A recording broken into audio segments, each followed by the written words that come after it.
your ballot is secure and your voice is heard. Many Republicans like to vote on Election Day, and we must swamp the radical Democrats with massive turnout on Tuesday, November 5th. The way you win is to swamp them. If we swamp them, they can't cheat. It just doesn't work out. But if you can't make it, you need to make a plan, register, and vote any way possible. We got to get your vote. So with your vote, we will win a victory, the likes of which no one has ever seen before. We will evict crooked Joe Biden from the White House, and we will take back our country on November 5th, 2024, the most important day in the history of our country. That's what it's going to go down as. Thank you. Ladies and gentlemen, please welcome to the stage Chairman of the Republican Party of Michigan, Pete Hoekstra.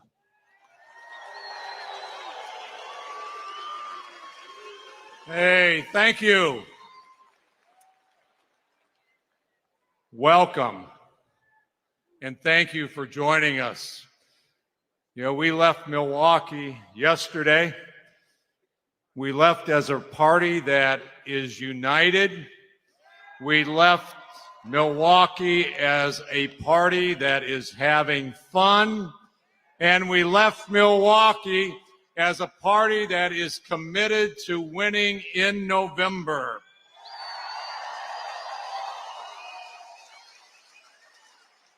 We are going to win Michigan.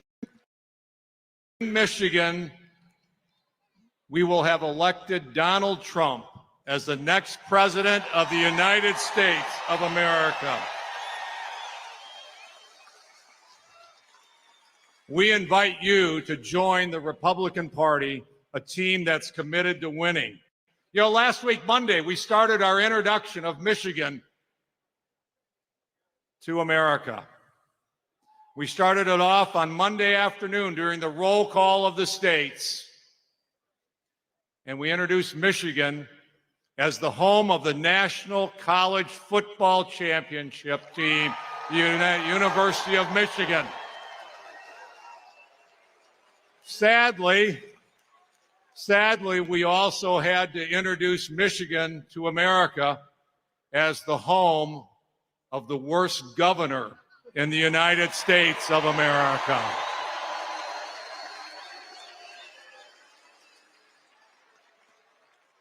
We welcomed Perry Johnson to the stage in Milwaukee. We invited Dr. Ben Carson. We invited Benjamin Joseph, Rick Grinnell, all who call or at one time called Michigan home. On Thursday night, who else did we see? We saw Kid Rock from the great state of Michigan.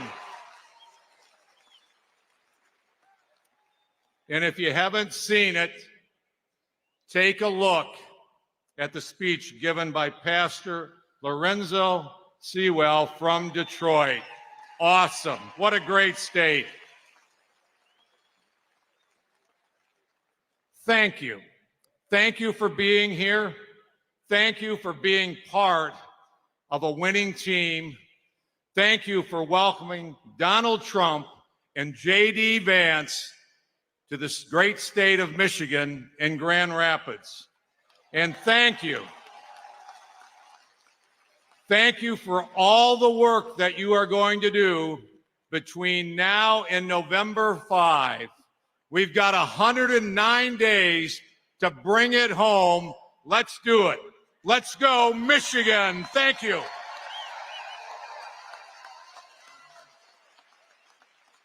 Ladies and gentlemen, please welcome Congressman Tim Walberg to lead us in today's invocation. I'm Tim Walberg. I have the privilege of representing Michigan's great 5th district that goes from sea to shining sea, Lake Erie to Lake Michigan. I also have the privilege of being the border wall from Buckeyes.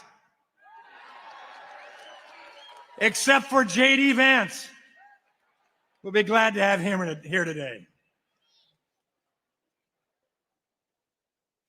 Let me bring this to you as we consider prayer. Some people have asked me why I wear Trump 2020 here. Well, the job wasn't finished in 2020. And as a member who voted to object to electors subsequent to that election, I want it to be finished. Last week, almost this very time 1 week ago, we almost lost Donald J. Trump, the next president of the United States. If you don't believe that God intervenes in the affairs of men, then I'd like to ask you to reconsider. How many of you here believe in God? Raise your hand. How many of you believe that he listens to prayer? Raise your hand. It's close to 100%. I would hope that those that weren't able to raise their hands would at least give a chance to see what God can do through a people committed to his principles. And so, having said all of that, let's pray.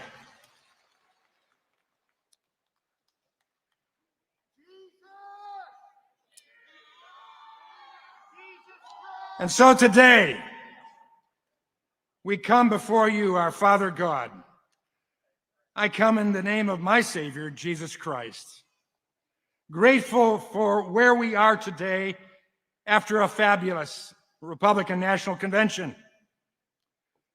After graciously sparing President Trump last week, Lord, we pray for the family of Corey Carpenter.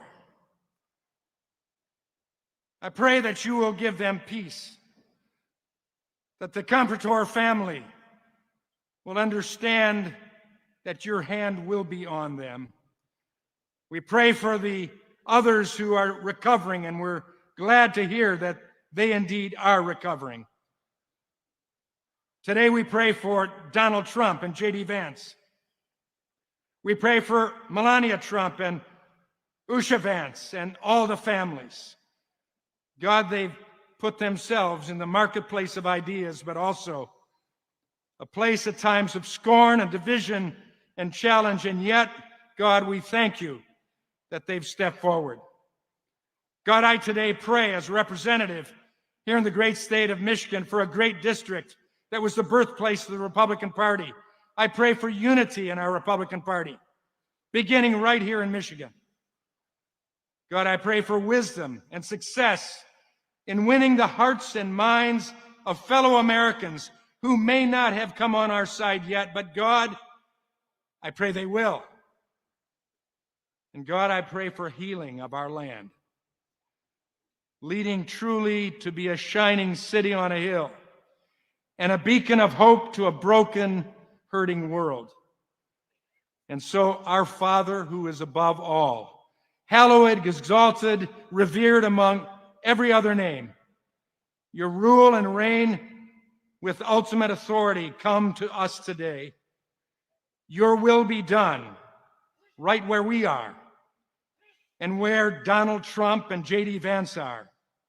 As it is in your seat of authority, give us this day all we need for our strengthening and resolve, and forgive us our faults and errors, and yes, our sins, as only you can enable us to forgive others. Do not lead us into any enticement to deviate from your authority, but deliver us from evil and its forces, for yours is the kingdom and the power and the glory forever. Amen.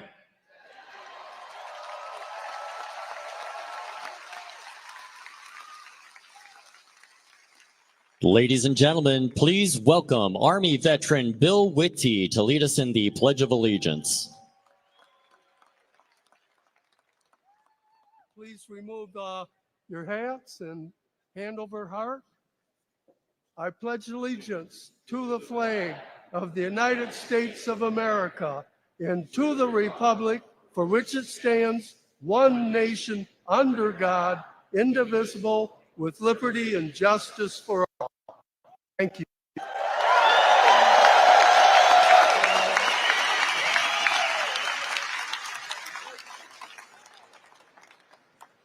Ladies and gentlemen, please welcome to the stage Marine veteran Andrew Harbin to sing our national anthem.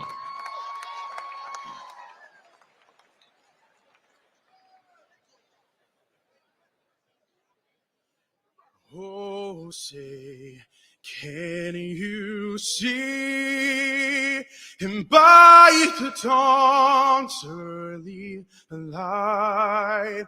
What so proudly we hailed at the twilight's last gleaming, whose broad stripes and bright stars through the perilous fight.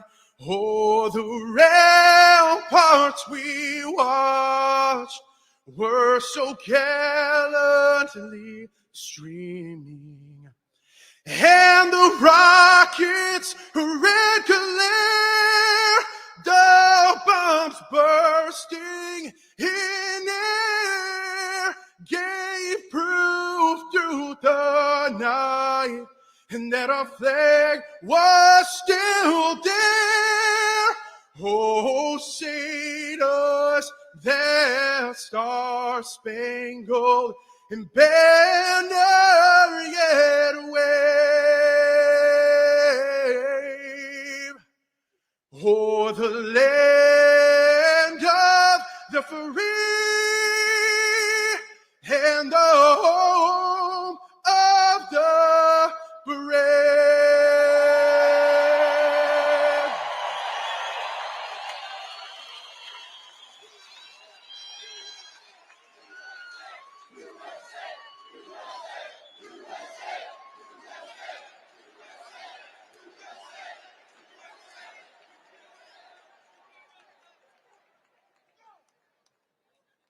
Ladies and gentlemen, please welcome to the stage candidate for Michigan's 7th Congressional District, Tom Barrett. Let freedom ring, let the white dove sing, let the whole world know that today is a day of reckoning. Let the weak be strong, let the right be wrong. Roll the stone away, let the guilty pay. It's Independence Day. Thank you. Thank you so much, everyone. You know, I thought about ripping off my jacket up here, but I didn't want to make Hulk Hogan look bad. That was pretty incredible, though. But thank you so much, and good afternoon, everybody. It's a beautiful day to be here. My name's Tom Barrett. I joined the Army my senior year of high school, served 22 years, and it was the greatest adventure of my life.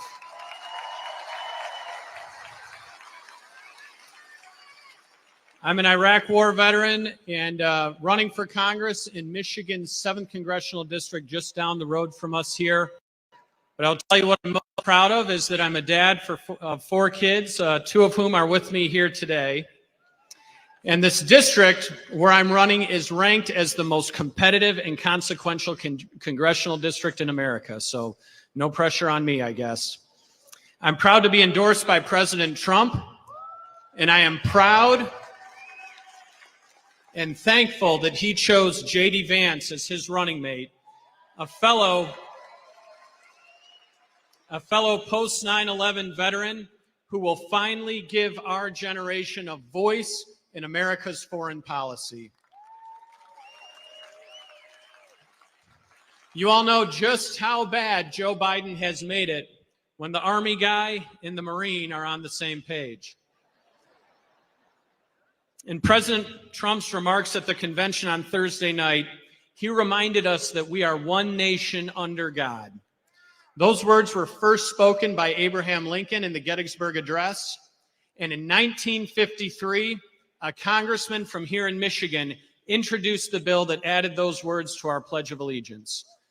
And on President Trump's birthday in 1954, Flag Day, that bill was signed into law. And it was altogether fitting that President Trump chose those words to help unify our nation after we've all witnessed what happened to him. You know, the other amazing thing about that is the congressman that introduced that bill was my great-grandfather.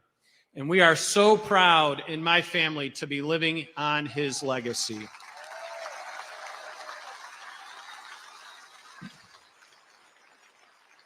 You all know how important this election is. We do not have a lot of last chances left. We have to elect President Trump and Senator Vance, return them to the White House, elect a Republican majority in the House of Representatives and the United States Senate, secure our border, protect our neighborhoods, back our police, and finally put our foreign adversaries back in check where they belong. Again, my name is Tom Barrett. I'm running for Congress in Michigan's 7th Congressional District. I promise to stand up every day for you and your family. I hope to have your vote. Thank you so much for being here.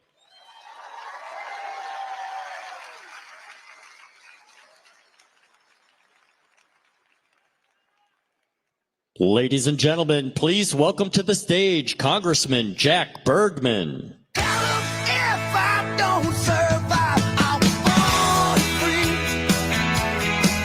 I was born free. I was born free. Born free. But free like a river raging strong is the wind I'm facing, chasing dreams and racing Father Time. Welcome, Michiganders. And if you're not a Michigander today, you're going to be a Michigander because we got one of the greatest states in the country. And we got plenty of room for you to move to. And we're going to have more jobs. Okay, if you're from the 1st Congressional District of Michigan, give a shout out. And if you're from the UP, give a shout out. All right.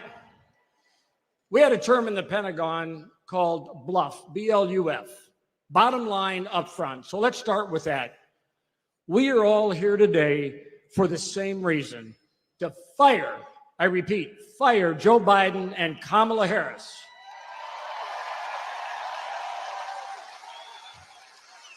And that firing is going to occur because we all get out and vote for Donald Trump and JD Vance to send them to the White House.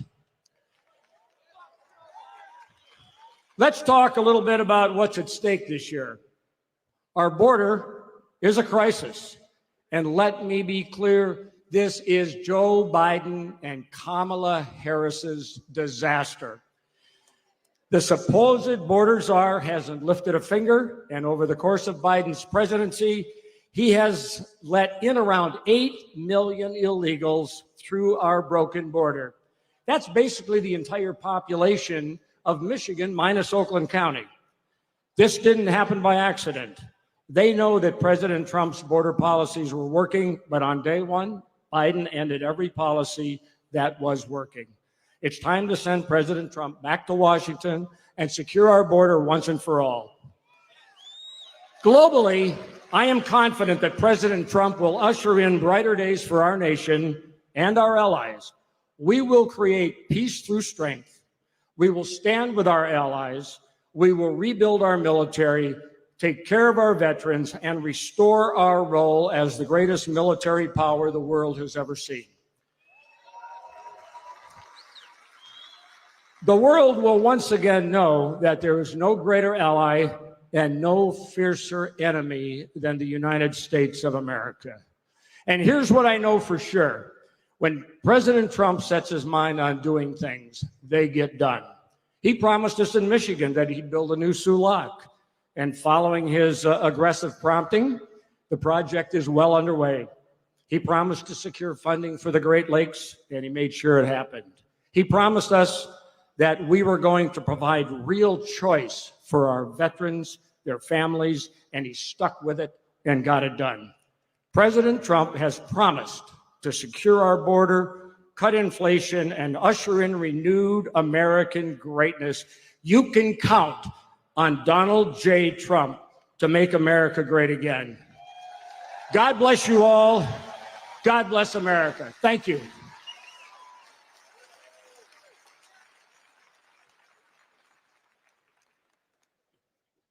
Ladies and gentlemen, please welcome to the stage Congressman Bill Heisinga.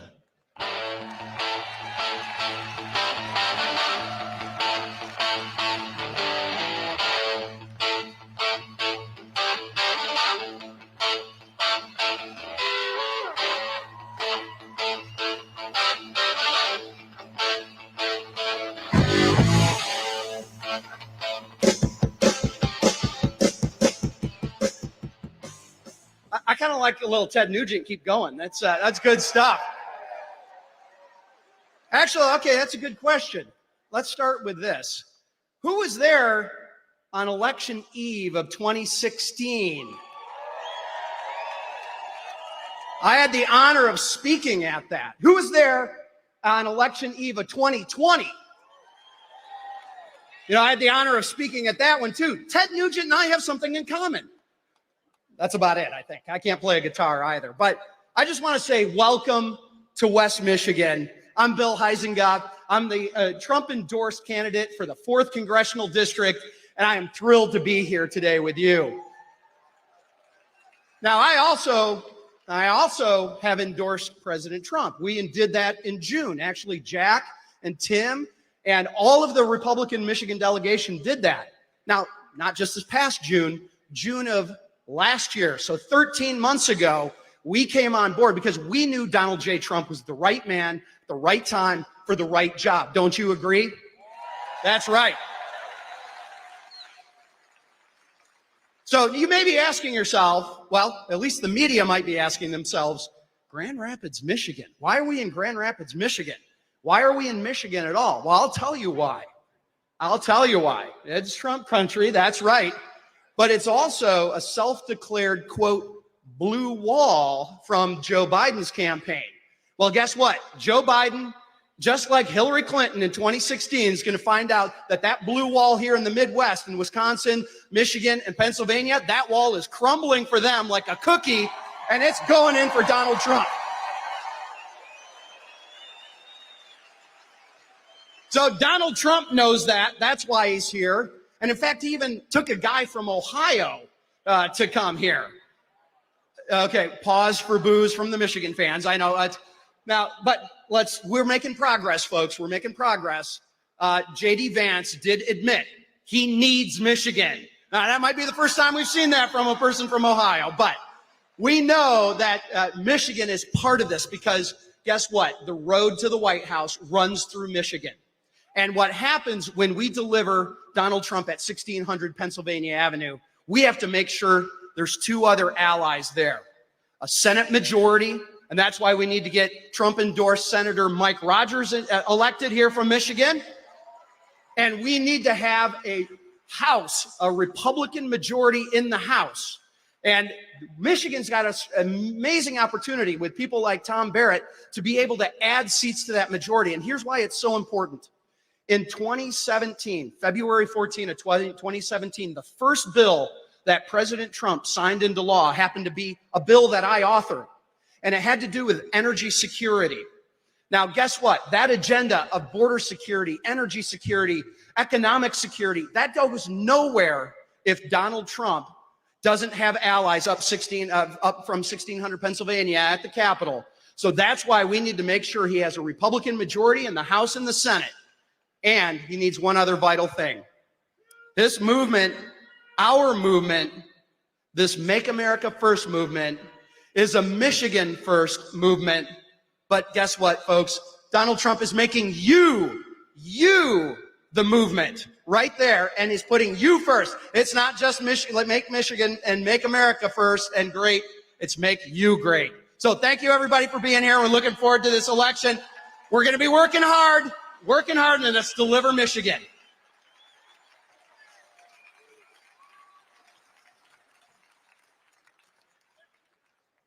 Ladies and gentlemen, please welcome to the stage Congressman Brian Mast.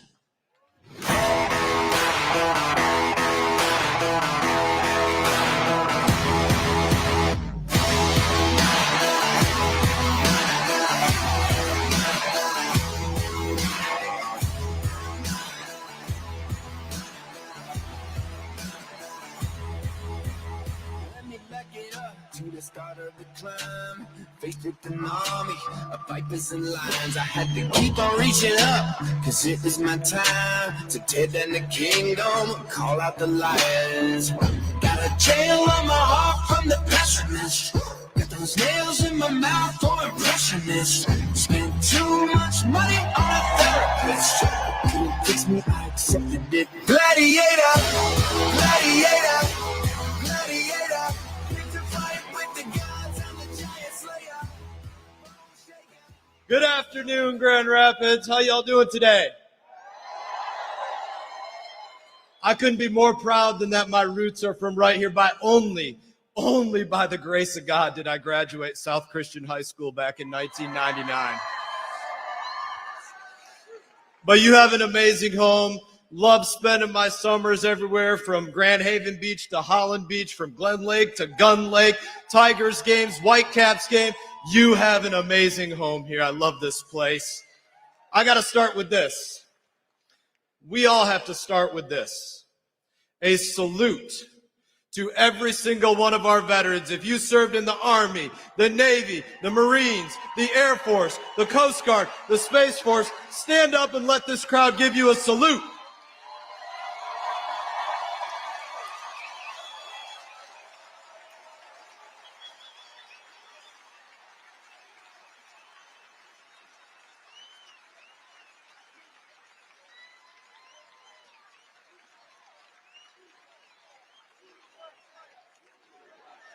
USA, USA, USA.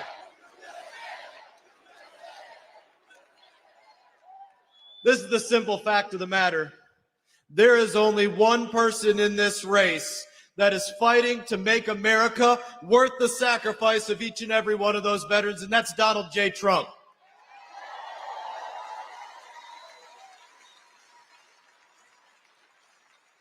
It was my job to stand shoulder to shoulder with fighters each and every night on the battlefield. And I can tell you, I've never stood shoulder to shoulder with a tougher fighter than Donald J. Trump.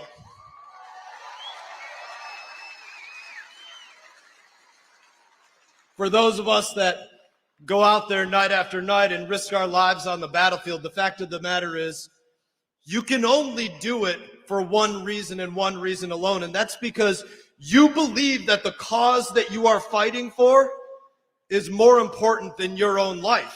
That's how you can do it.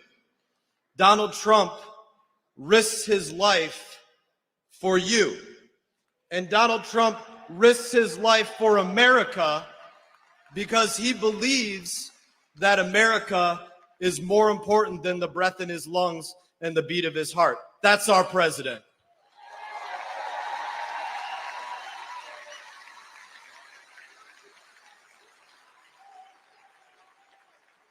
So to all of you, when you cast your vote for Donald J. Trump and JD Vance,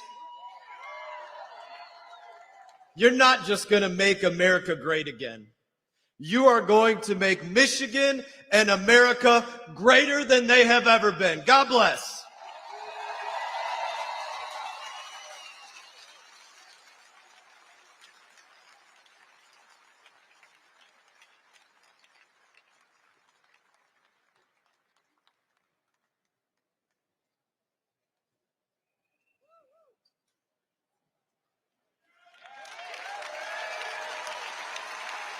Ladies and gentlemen, please welcome the next Vice President of the United States, Senator JD Vance.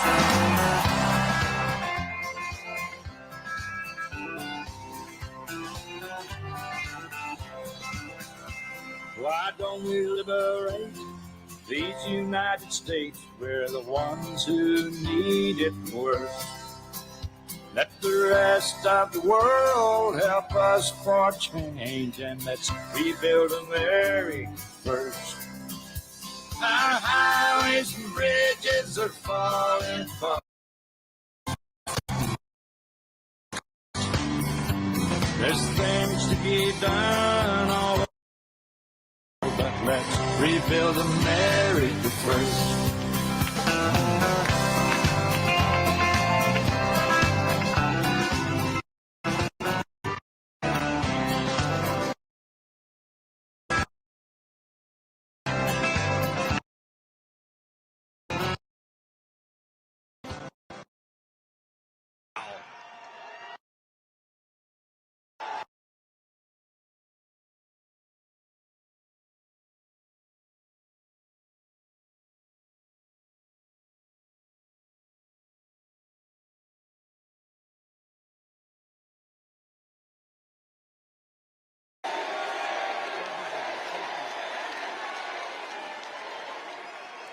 Well, I got to come to Grand Rapids more often. Wow.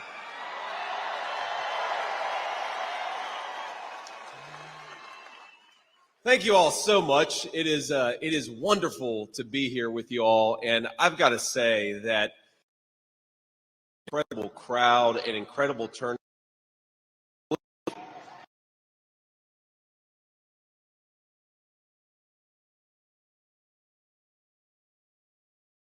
An assassin tried to take Donald Trump's life. Crowd in Michigan campaign trail.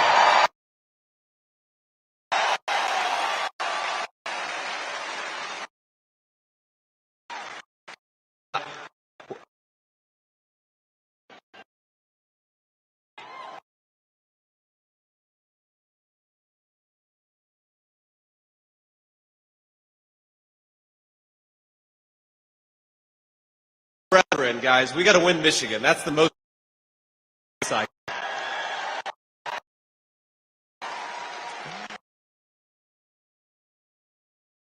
Such an incredible, blessed week. What a cool thing. Ask President Trump to serve as his running mate and to get out there on the campaign trail. But there's some bad news, actually. The Vice President, Kamala Harris, she doesn't like me.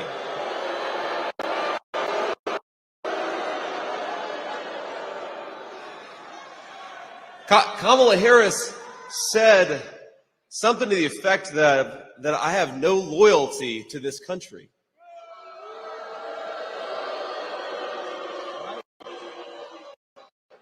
Well, I don't know, Kamala.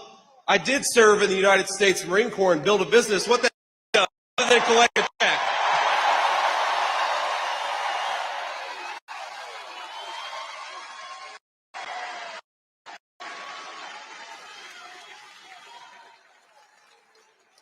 What?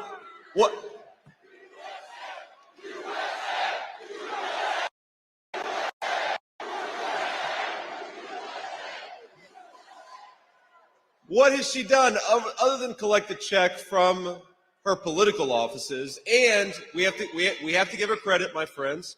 She did serve as border czar during the biggest disaster open border that we've ever had in this country. Let's get President Trump back there, close down that border, and bring some common sense and security to this country.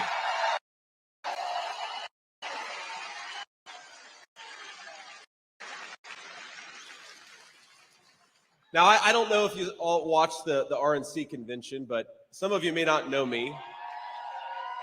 We had a good time. We had a good time. But those who have it, I am just to be up here. I was born and raised in Southern Ohio. I was to a working class family, and my grandmother and mom struggled with addiction for a big part of my early life. I love Mamaw. Now she was a tough old, very devout Christian. She really was not just a devout Christian, but a thoughtful Christian. She put a lot into what faith required of us. She also the F word. She could make a sailor blush. But she kept me on the street, gave me a chance at the American dream. Campaign about the American dream. What blessed life that I did.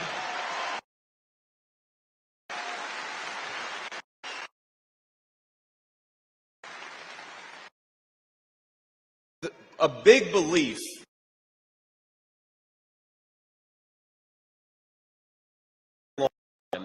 is that politics, I hate to say it, on both sides, both parties were broken in very profound ways. Both parties, if you remember, signed up for shipping millions of good manufacturing jobs off to Mexico and China until President Trump came along and said, we got to make more of our own stuff. We got to make it with our own workers' hands, and we're going to do it for our own people right here in the United States of America, right here in Michigan.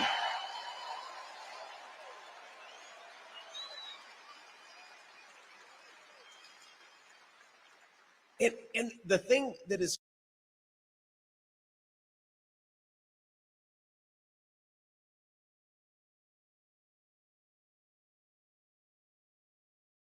they're dangerous.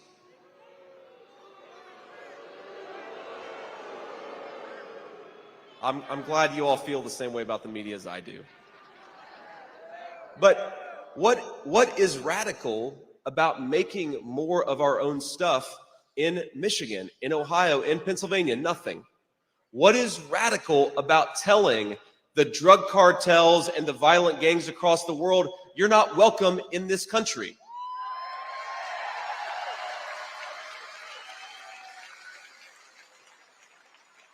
You know, there's nothing radical about having a strong national security, that when we go to war, we punch and we punch hard, but being cautious and not trying to get America involved in every far-flung corner and conflict of the world. Sometimes, my friends, it just is none of our business, and we ought to stay out of it. That's not radical, it's common sense.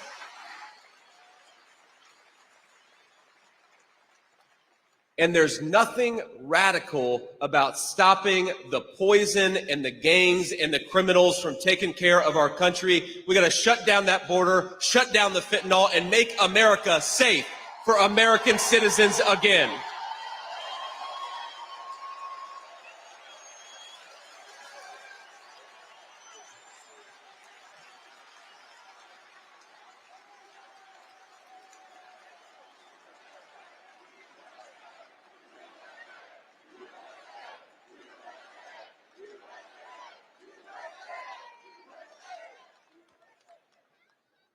I got to be honest, it's still a little bit weird to see my name on those signs. We love you too. Thank you. Such an honor, such an incredible honor. You think about how I grew up, and you think about, nobody in my immediate family had ever gone to college. And here I am getting to represent this ticket in the great state of Michigan, getting an opportunity to earn your vote as the next vice president of the United States. What a great country this is. Man, I can't get over it.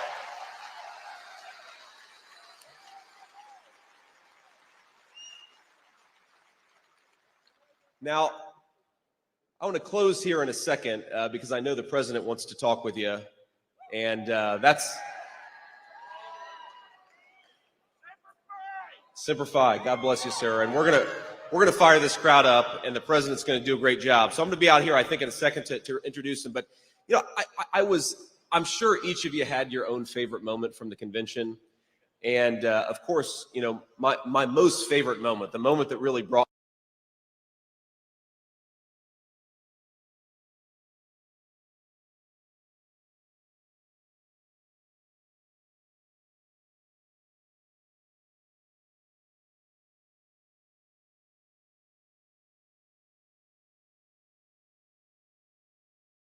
but that's why good people have to get in it and fight back. But she just did such a good job, and everybody was so welcoming. But there was one part of the convention that that really stood out to me and really broke my heart. I don't know if you watched it. I believe that it was on Tuesday night, and there was a young woman. She was probably about my age, about 40, and she was beautiful and had this very, very handsome son who had lost his life to a fentanyl overdose. And can you believe it? Can you believe the heartache? So many of us could never, hopefully, never feel that pain and never know what it's like to lose a child, especially a child that young. But I watched her words, and they were so profound and powerful. And if you haven't seen it, you didn't get a chance to watch it, I'd encourage you to go and watch it, because what she said was really incredible. And I heard that there were people who were being mean to her online, saying, well, your son shouldn't have taken something to begin with. And I thought, how unbelievably despicable that is. But more importantly, I thought about this as the father of 3 young children. We've got 3 kids, a 7-year-old, a 4-year-old, and a 2-year-old. And by the way, they're out enjoying Grand Rapids right now. My wife took them out on the town, and they're going to have a good day today.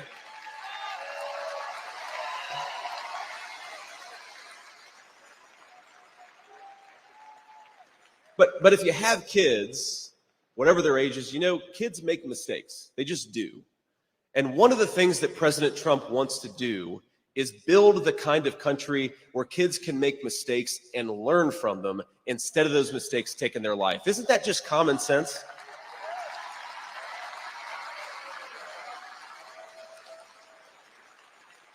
President Trump wants to make our streets safe enough that your kids can make a mistake without it ruining their life. He wants to make our economy strong enough so that you can maybe start a business or start another job where doing and getting a second chance is not something that only happens to the lucky or to the privileged few, but happens to everybody who works hard and plays by the rules.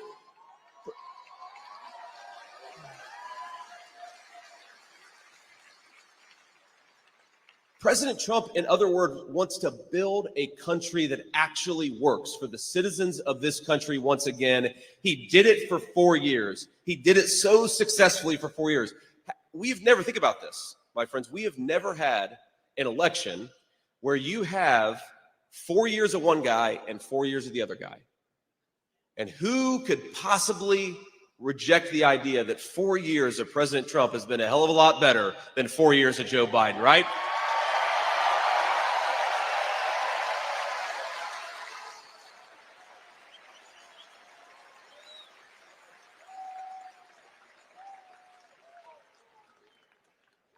That's right. And we've got an opportunity to do it. We've got an opportunity to win a lot of races up and down the ballot, to re-establish American dominance in energy, to drill, baby, drill, and kick out the drug cartels of our country.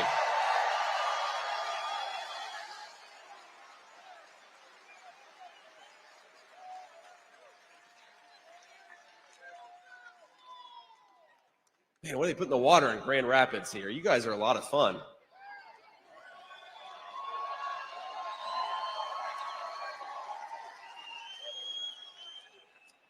But I want to thank you from the bottom of my heart for giving me such a warm welcome, for giving me and President Trump the opportunity to win your vote, for working so hard over the next 4 months, because we want an America that works for Americans. And the only way to do it is to reelect Donald J. Trump, President of the United States.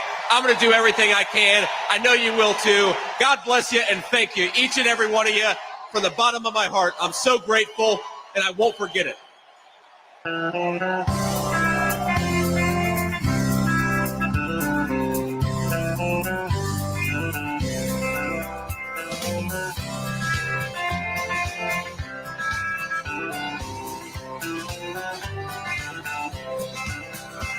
Why don't we liberate these United States? We're the ones who need it worst. Let the rest of the world help us for change, and let's rebuild America first. Our highways and bridges are falling apart. Who's blessed? Who has been cursed? There's things to be done all over the world, but let's rebuild America first.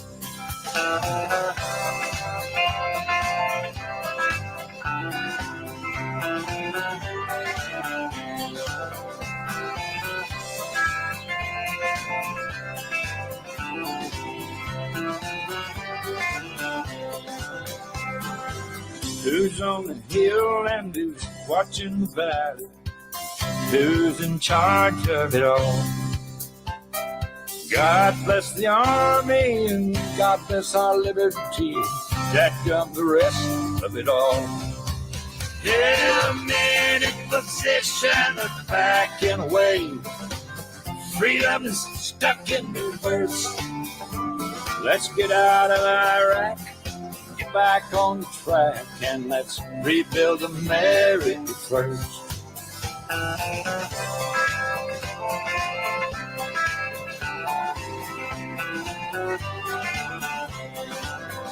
Once more.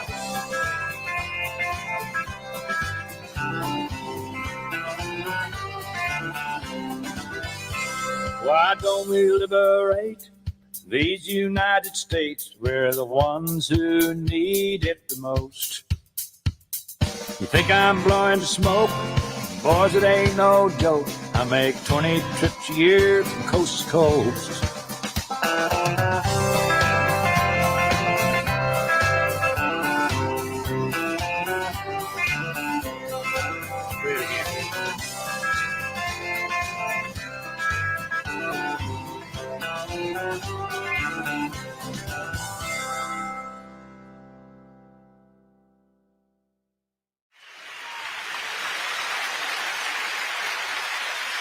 E ora veramente credo che non mi resti altro da dire se non time to say goodbye.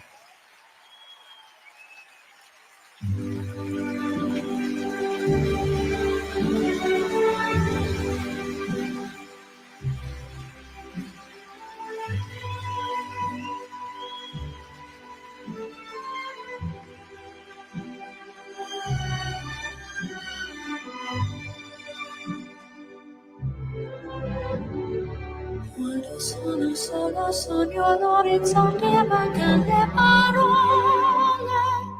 Sì, lo so che non c'è luce in una stanza quando manca il sole. Se non ci sei tu con me, sì.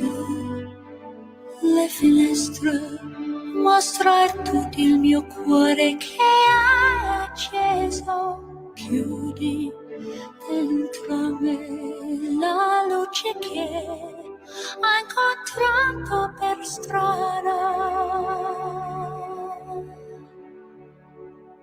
Time to say goodbye. Paesi che non ho mai veduto e vissuto con te. Adesso sì li vivrò con te. Partirò sulla per mari che io lo so, non esistono più. It's time to say goodbye. Quando sei lontana sogno all'orizzonte e manca le parole. Io sì lo so che sei con me, tu mia luna, tu sei qui con me. Io sole, tu sei qui con me, con me, con me, con me. Time to say goodbye. Paesi che non ho mai veduto e vissuto con te. Adesso sì li vivrò con te. Partirò su navi per mari che io lo so, non esistono più. Con te io li vivrò, con te partirò. Su navi per mari che io lo so, non esistono più. Con te io li vivrò, con te partirò.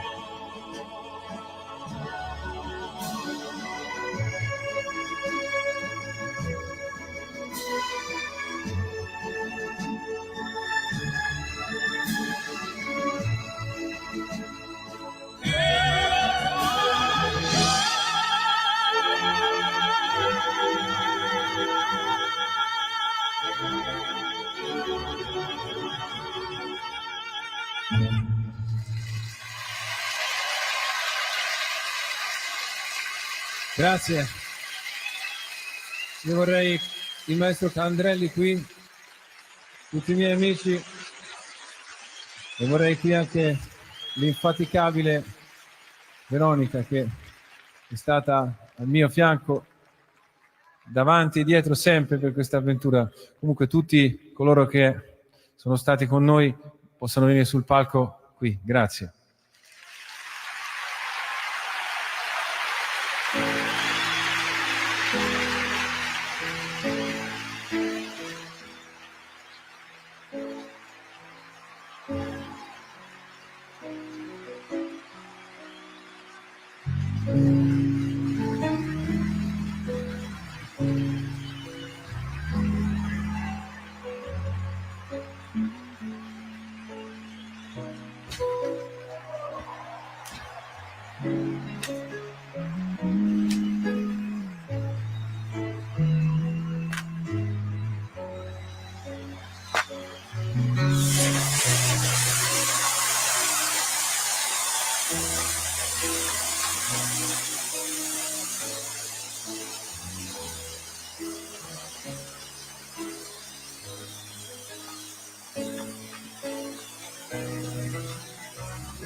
Me not working hard, yeah, I fix that with a Kodak. But better yet, go to Times Square, take a picture of me with a Kodak. Took my life from negative to positive, I just want y'all to know that. And tonight, let's enjoy life. Pitbull, Neo, love it, that's right. Give me everything now.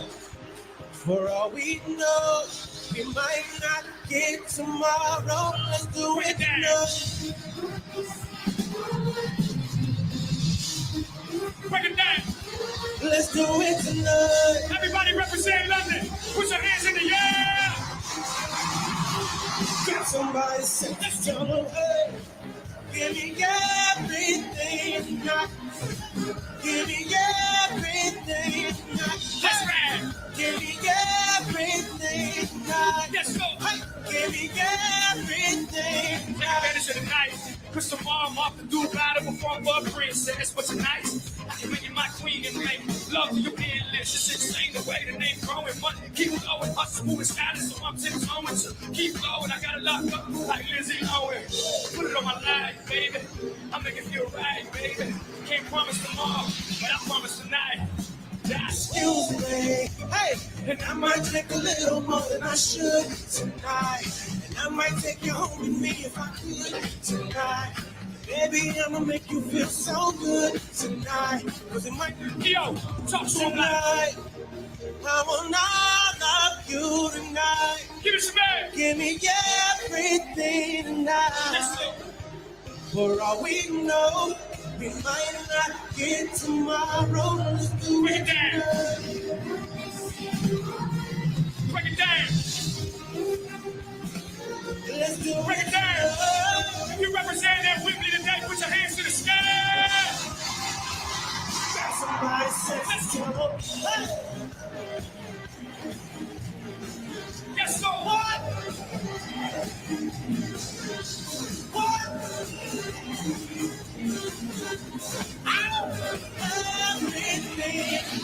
Stars, and if you don't wear them, it's on top of the world. It's if they slip on top of their girl. When I'm involved with it, sleeping in the maze, baby, and it ain't no secret. My family's from Cuba, but I'm in the bag, not a big money like secrets. Put it on my life, baby. I can feel right, baby.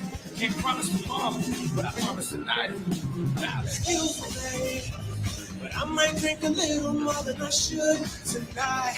And I might take you home with me if I could tonight. Baby, I'ma make you feel so good tonight. Yo, might not, hey, talk to him now. What's man? Hey, for all we know, we might not. Break it down. That's what I'm talking about. Break it down. Break it down. And it took your life from a negative to a positive. Somebody said to tell her, give me everything tonight. Come on. Give me everything tonight. Just so, hey. Give me everything tonight. Give me everything. Come on. Just so. Let's go.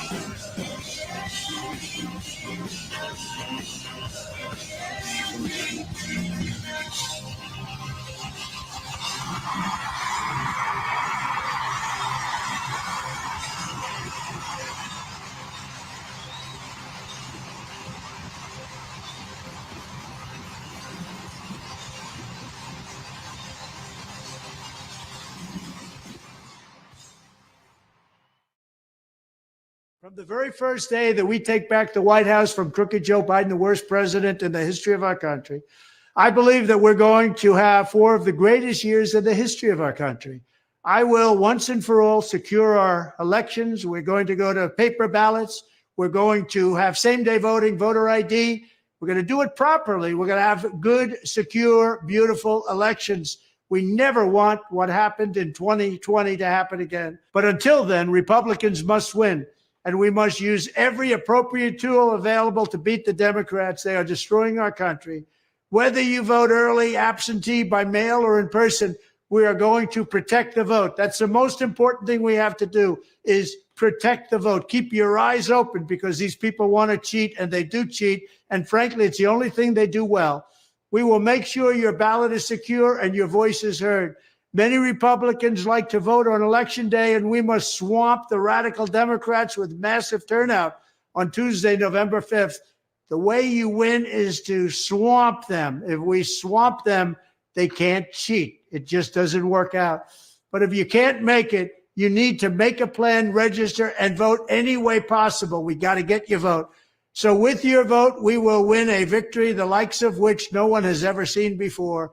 We will evict crooked Joe Biden from the White House, and we will take back our country on November 5th, 2024, the most important day in the history of our country. That's what it's going to go down as. Thank you.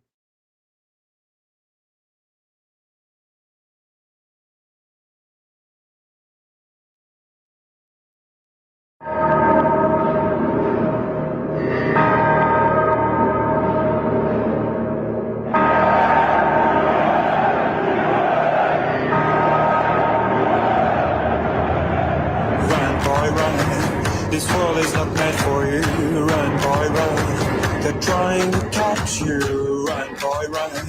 Running is a victory. Run, boy, run. Beauty lies behind the hills.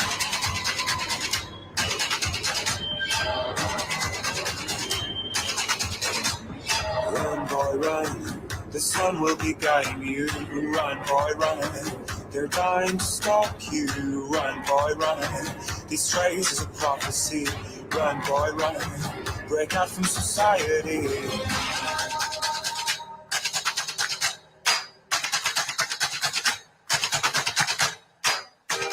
We are one movement, one people, one family, and one glorious nation under God. So with American pride swelling in our hearts and American courage stirring in our souls, I say these words to you tonight. Make America powerful.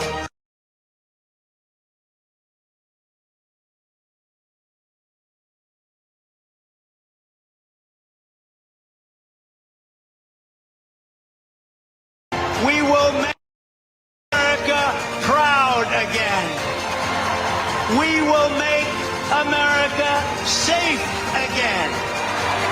And we will make America great again.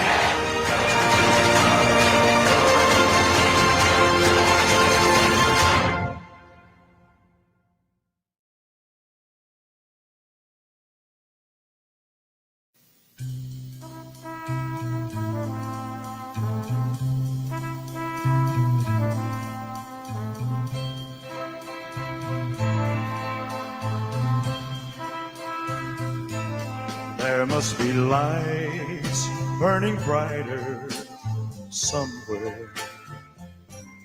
Got to be birds flying higher in a sky more blue.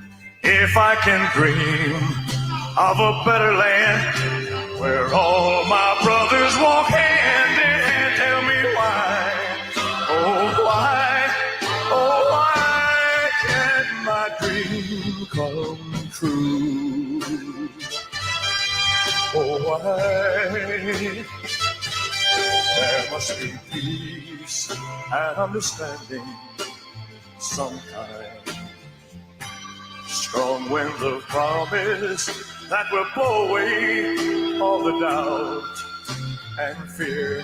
If I can dream of a warmer sun where hope keeps shining on everyone, tell me why, oh why won't that sun appear?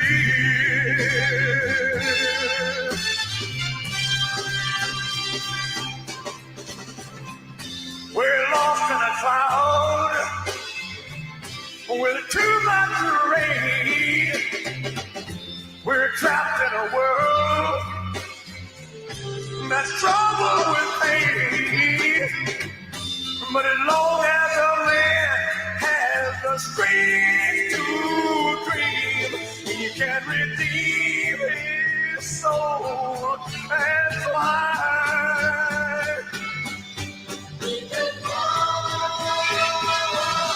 Deep in my heart, there's a trembling question. Still, I am sure that the answer's gonna come somehow. Out there in the dark, there's a beckoning candle. Oh yeah, and while I can think, while I can walk, while I can stand, while I can talk, while I can dream, please let my dream come true.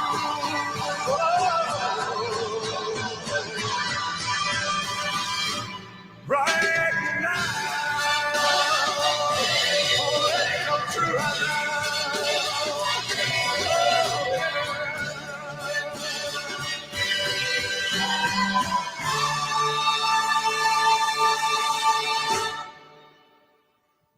Thank you. Good night.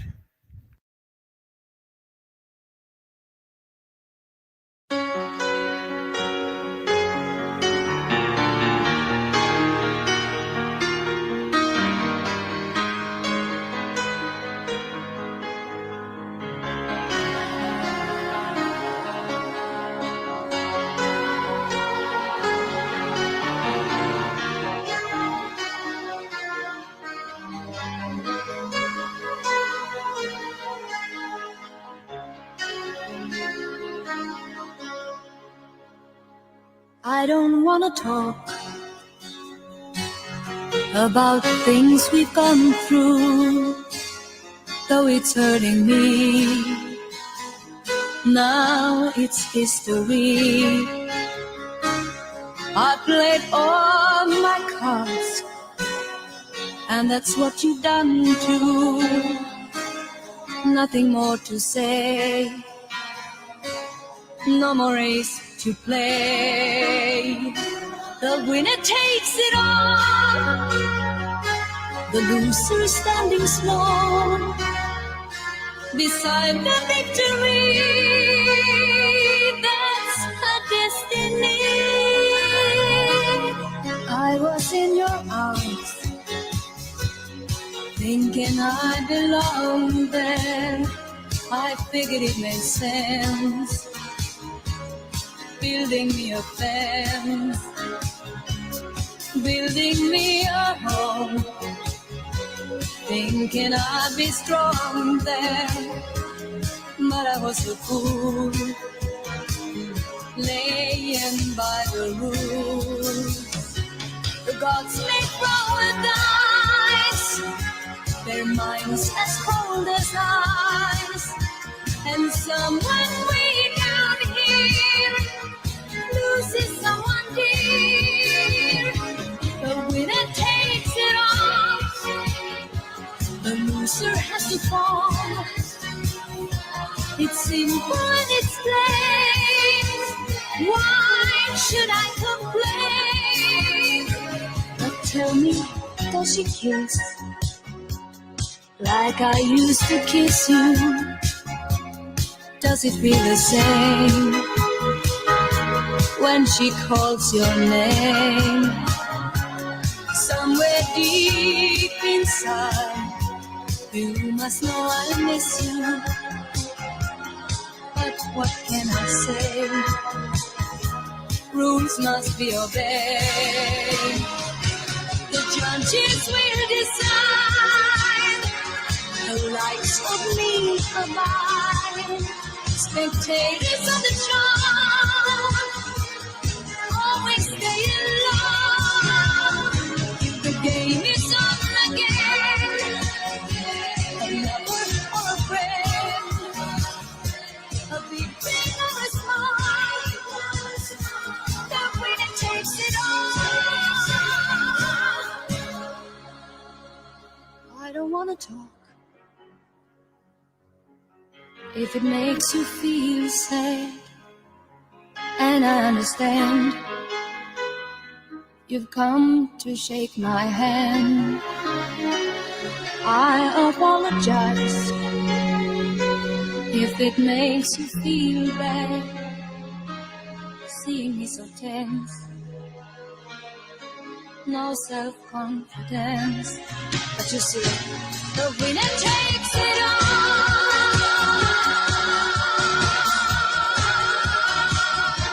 The winner takes it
Harry Truman, Doris Day, Red China, Johnny Ray, South Pacific, Walker, Winchell, Joe DiMaggio, Joe McCarthy, Richard Nixon, Studebaker, television, North Korea, South Korea.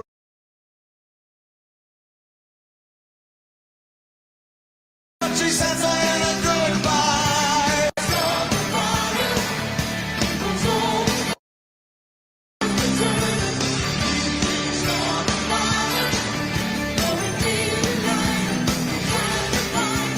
Joseph Stalin, Malenkov, Nasser and Prokofiev, Rockefeller, Campanella, Communist Bloc, Roy Cohn, Juan Perot, Toscanini, Dacron, Yen, Foucault, lock around the clock. Einstein, James Dean, Brooklyn's got a winning team. Davy Crockett, Peter Pan, Elvis Presley, Disneyland, Bardo, Budapest, Alabama cruise ship, Princess Grace, Peyton Place, trouble in the Suez.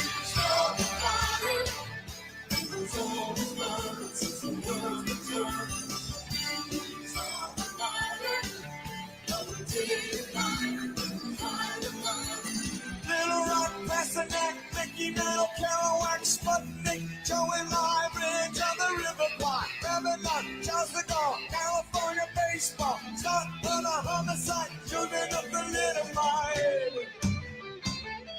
Oh, buddy, howdy, Ben Hur, Space Monkey, Mafia, Hula Hoops, Castro, it's a no-go. U2, Sigmund Reed, Hale and Kennedy, Chubby Checker, Psycho, Belgians in the Congo.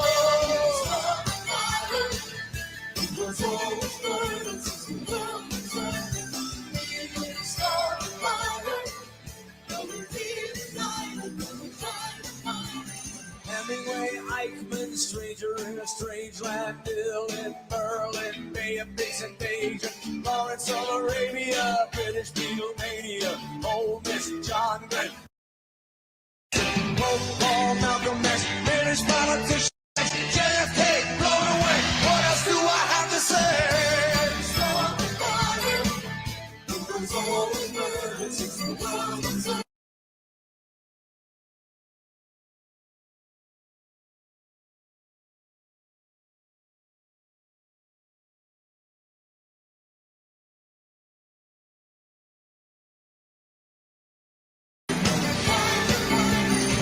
Control, Ho Chi Minh, Richard Nixon, back again, Moonshot, Woodstock, Watergate, punk rock, Reagan, Palestine, terror on the airline, Ayatollahs in Iran, Russians in Afghanistan, through the fortune, Sally Ride, heavy metal, suicide, foreign deaths, homelessness, AIDS, crack, burning gas, hypodermics on the shore, China's under martial law, rock and roll, cola wars, I ain't fighting anymore.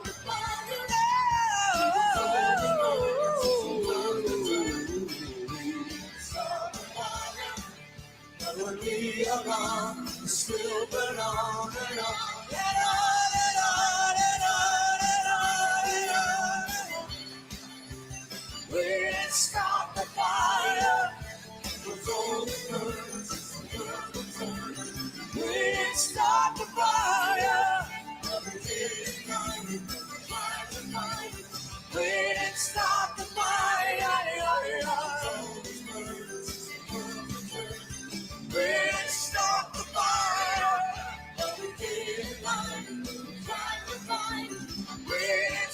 the fire.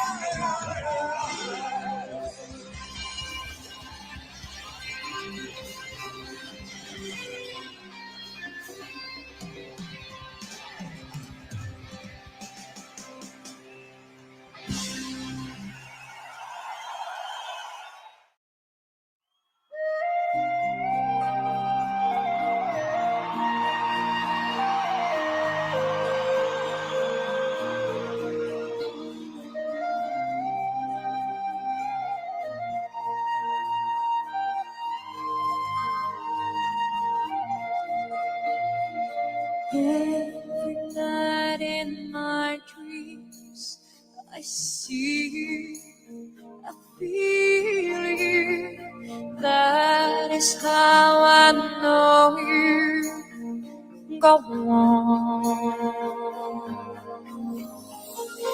Far across the distance, and spaces between us.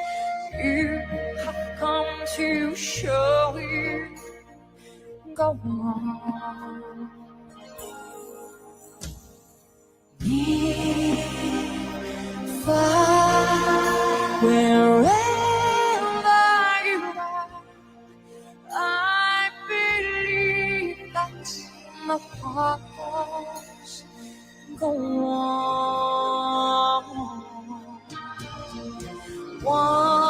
Once more, you open the door, and you're here in my heart, and my heart will go on and on.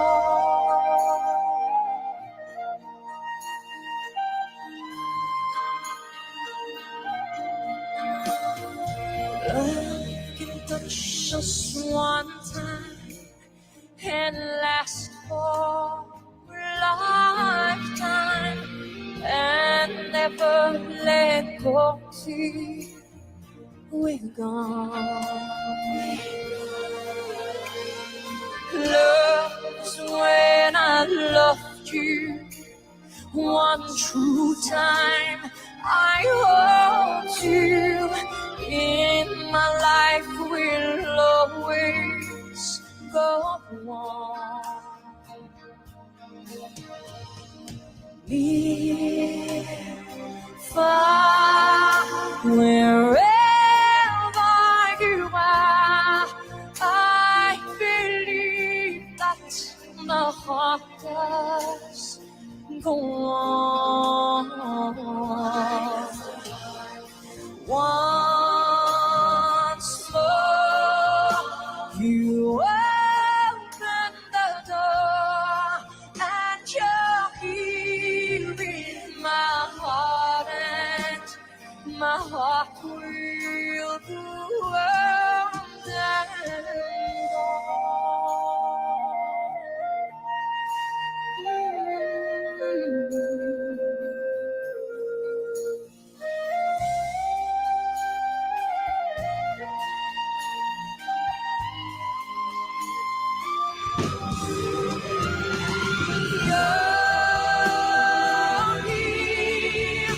there's nothing I fear, and I know that my heart will go on.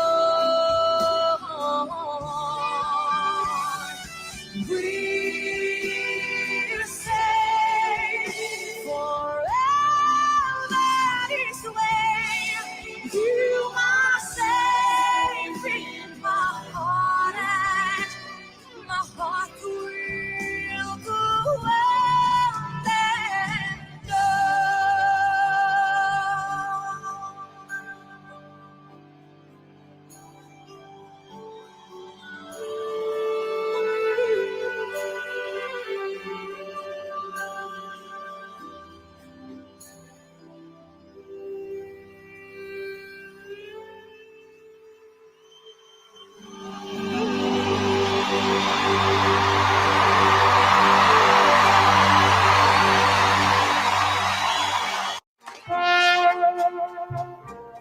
I see trees of green.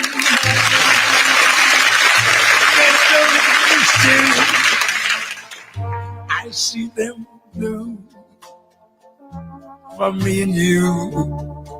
And I think to myself, what a wonderful world.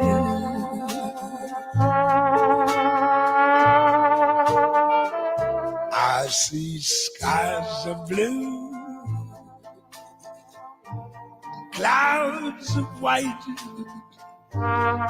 bright blessed days, dark sacred nights, and I think to myself, what a wonderful world.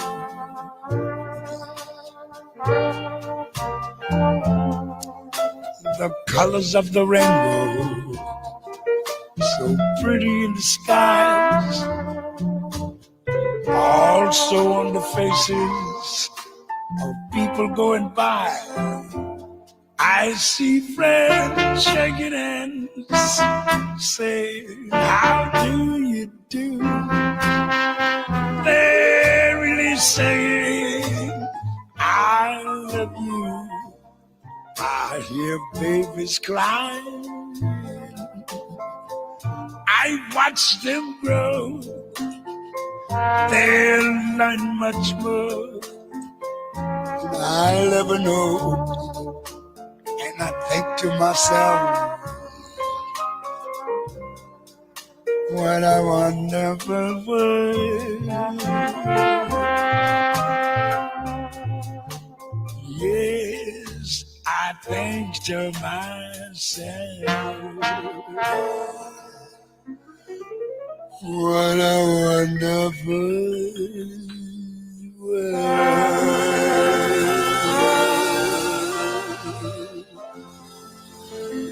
Oh, yeah.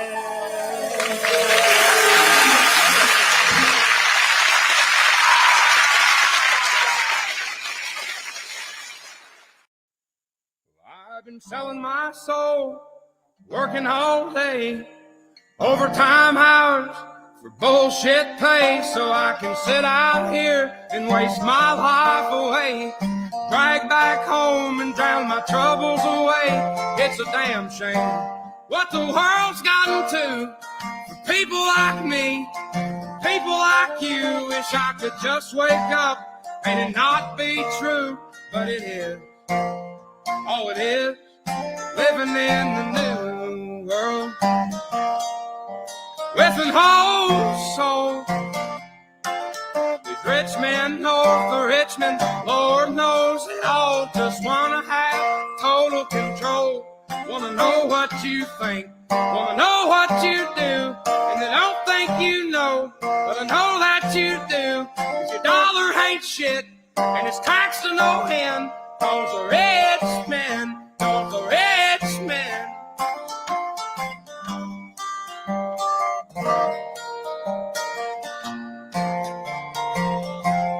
I wish politicians would look out for minors, and not just minors on an island somewhere. Lord, we got folks in the street, ain't got nothing to eat, and the obese milking welfare. God, if you're 5'3" and you're 300 pounds, taxes ought not to pay for your bags of fudge rounds. Young men are putting themselves 6 feet in the ground, 'cause all this damn country does is keep on kicking them down. Lord, it's a damn shame what the world's gotten to for people like me, people like you. Wish I could just wake up and it not be true, but it is. Oh, it is living in the new world with an whole soul. These rich men north of Richmond, Lord knows they all just wanna have total control. Wanna know what you think, wanna know what you do, and they don't think you know, but I know that you do. 'Cause your dollar ain't shit, and it's taxed to no end. 'Cause the rich men, north of rich men.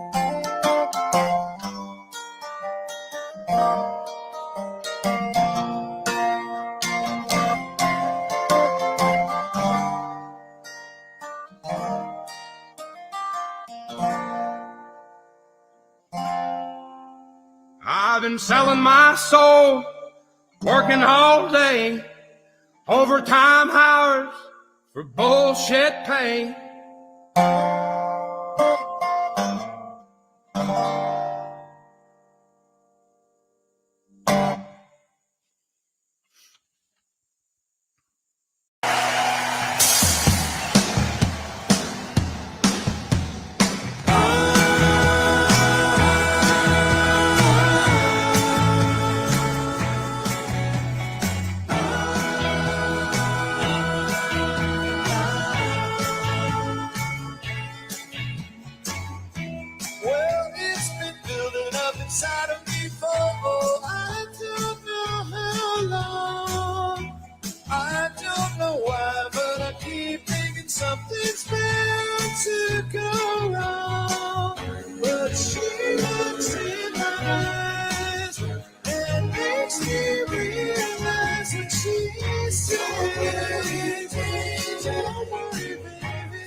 won't turn out all right. Don't worry, baby. Don't worry, baby.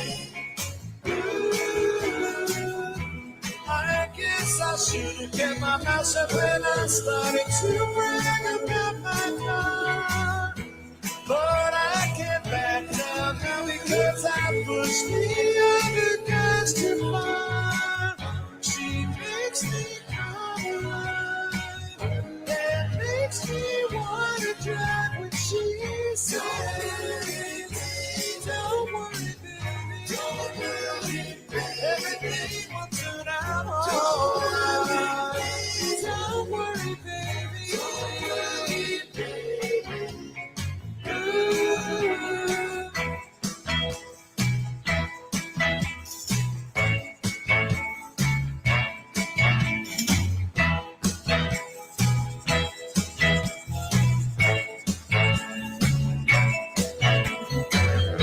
She told me, baby, when you reach the end, just take your love, I'm loving you.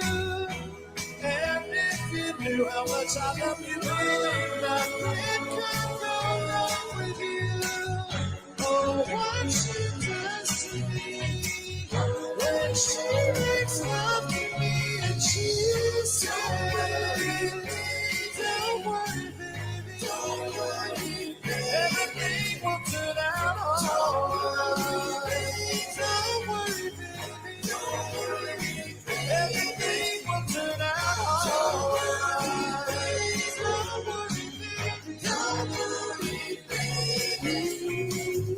Don't worry, baby, don't worry, baby. Don't worry, baby.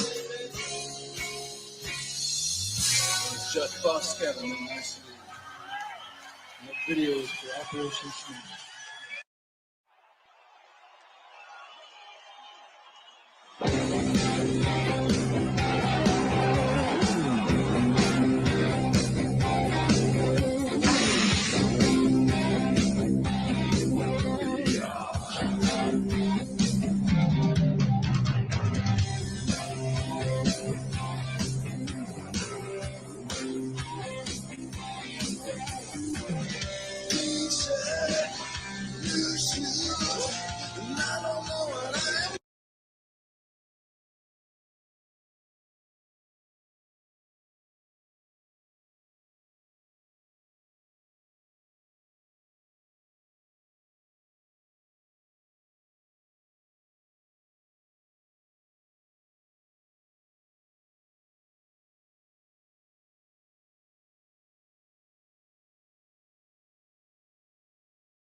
You came along and say, honey, I'll change my mind.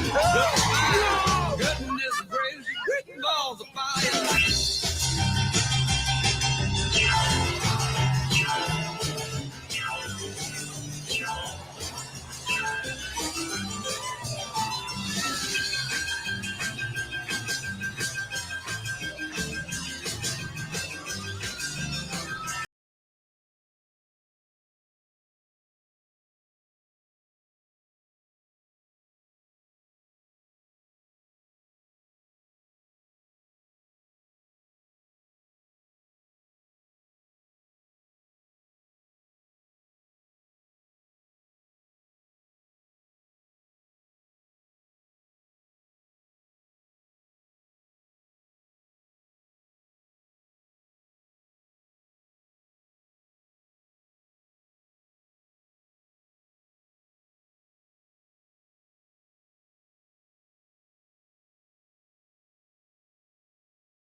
Mr. Freed, Jerry Lee Lewis can blow Chuck Berry right off of that stage. Why do I have to go on before him? Because he's had 6 #1 hits and you've had only 2 in the top 10. Well, who's got the #1 record right now? You. My point exactly. He should go on before me. Can't. It's in his contract that he closes a show.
Hey.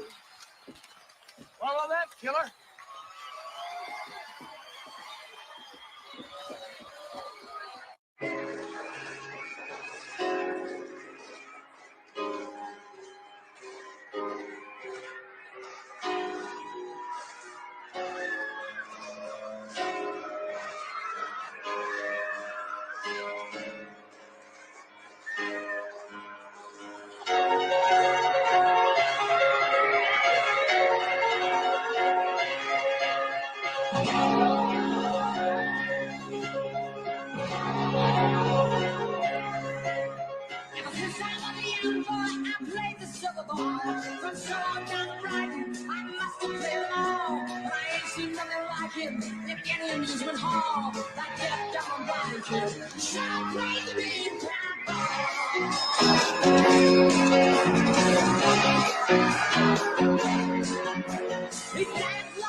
Always playing clean. He plays my intuition. That visit cannot fall. That deaf, dumb, blind kid. Shall play the £1,000,000 ball.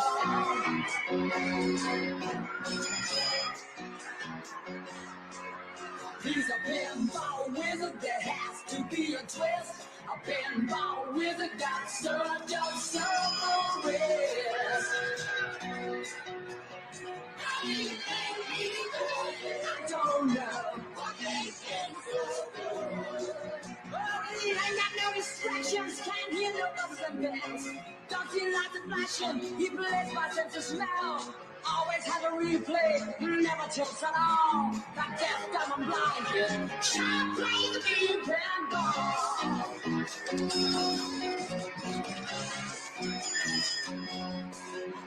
He can't beat me now, I've always been the champ. I know every trick, no freak's gonna beat my hand.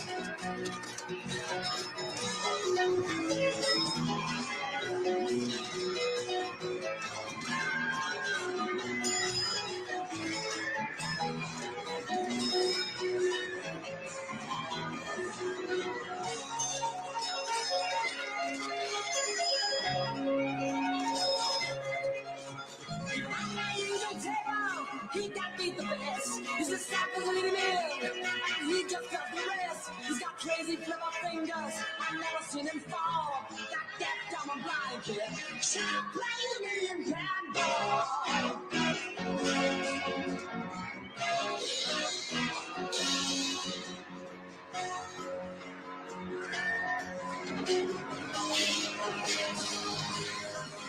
He's a pinball wizard that has to be a champ. A pinball wizard got such a circus.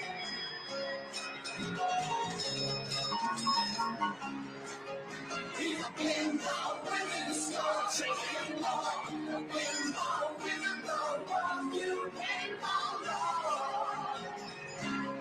He's scoring more. He's scoring more.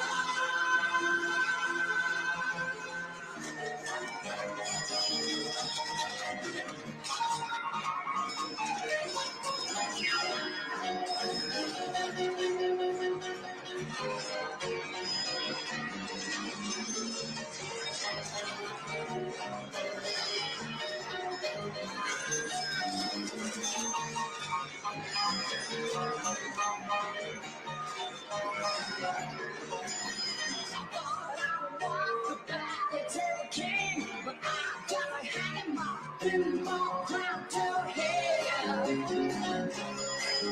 To hell. To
This is a man's world.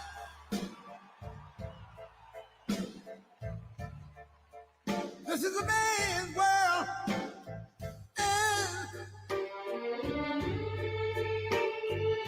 But it would be nothing without a woman or a girl.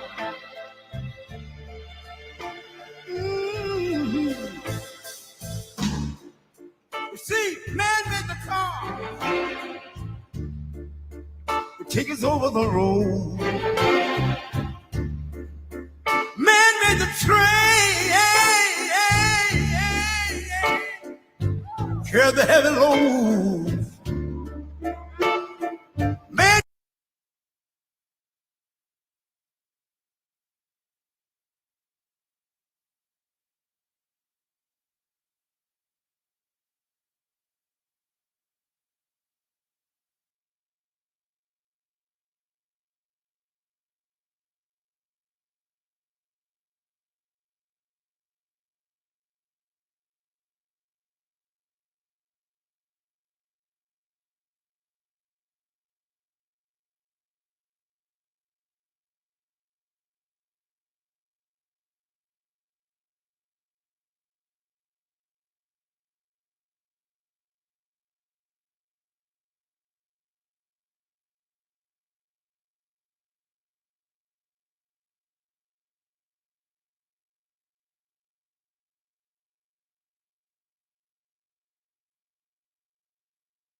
a baby boy.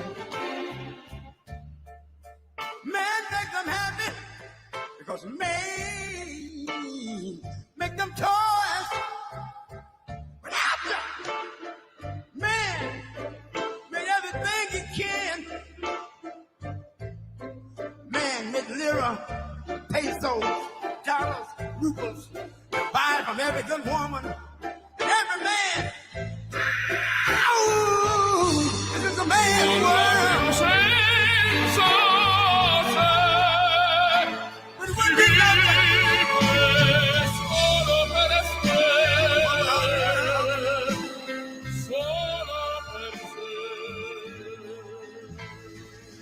he's lost in the wilderness. He's lost. E non si accorge che noi non l'abbiamo senza te. Si vive solo per sé. Solo per sé. Solo per sé. This is a man's world.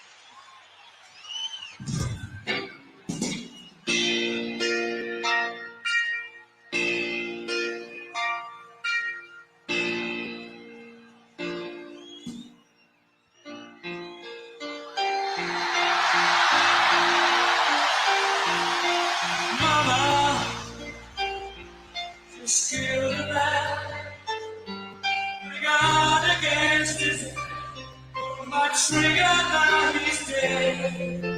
Mama, life had just begun, but now I'm gonna throw it all away.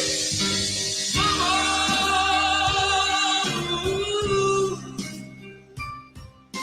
didn't mean to make you cry.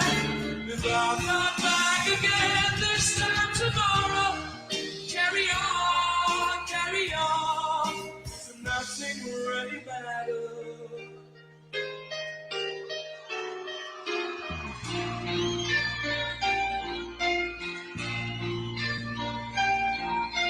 Too late, my time is gone, and shivers down my spine.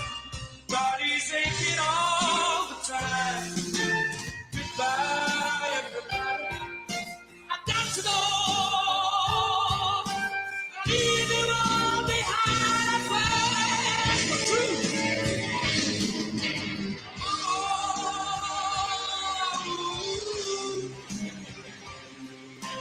I don't wanna die. Sometimes wish I'd never been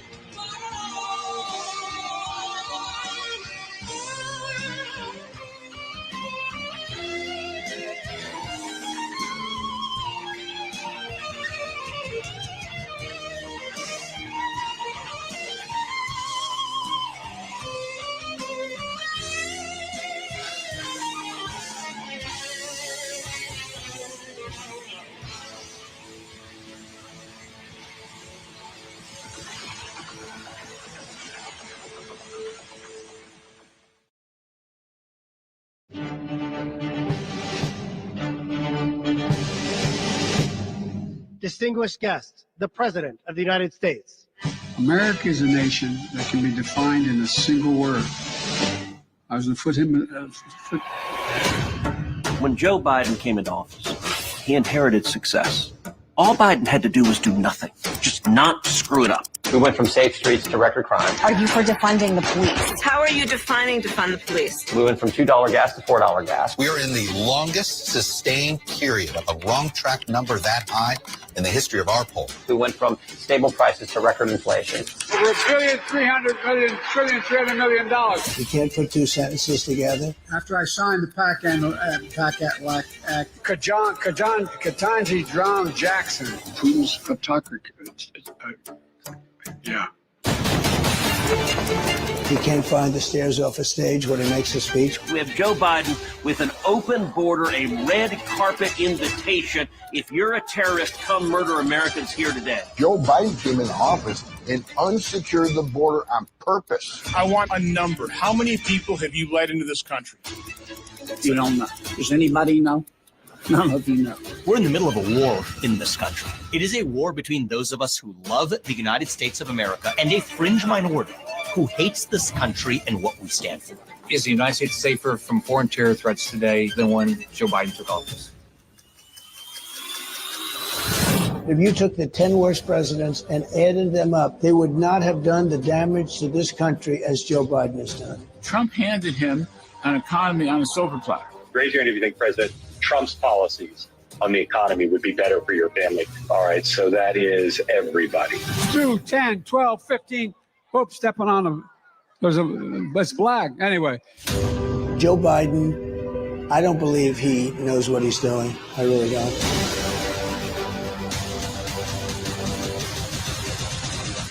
The chaotic and deadly U.S. evacuation from Afghanistan stunned Americans and the world. My teenage daughter would have planned a better exit than Joe Biden did. When Putin saw how incompetent we were, he said, wow, I'm now going to go into Ukraine. This is what Russian President Vladimir Putin unleashed on Ukraine. What has Joe Biden done? Allowed two wars to start on his watch, in the Ukraine and the one in Israel. It is one of the darkest moments of the Biden presidency to date. It's almost like they intentionally tried to set the Middle East on fire. Hamas terrorists went door to door, slaughtering anyone they could find. We're going to end up in World War III because of this guy. He doesn't know what he's doing. Who are you going to vote for? Trump. And why? I like you guys. I'm willing to do whatever I have to do to save our country and to save our Constitution. He's doing this for one reason and one reason alone, because we are on a rescue mission. Trump's rescue mission, saving America. It's like we drafted a quarterback, $159 billion. and then you realize after 2 games he can't play.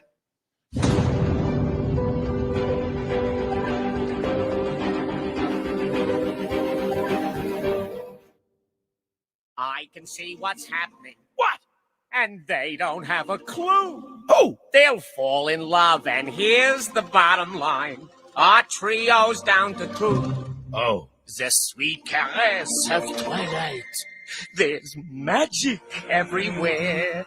And with all this romantic atmosphere, disasters in the air.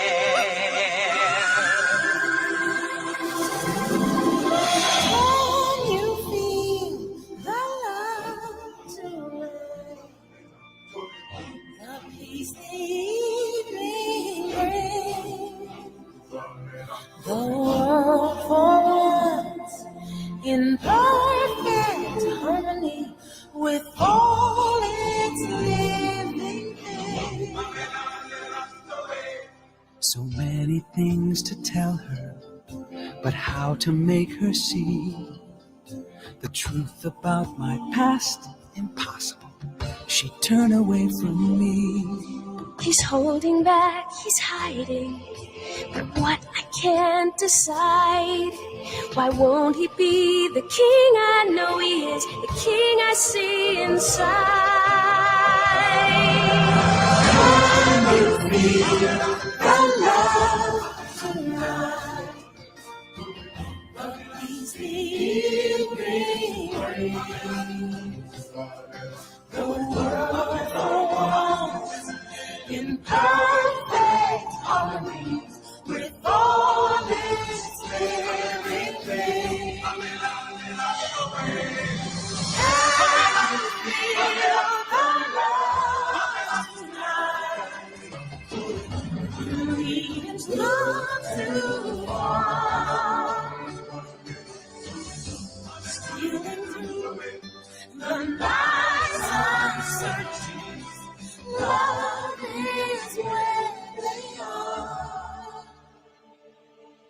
And if he falls in love tonight, it can be assumed his every days with us are history. In short, our pal is doomed.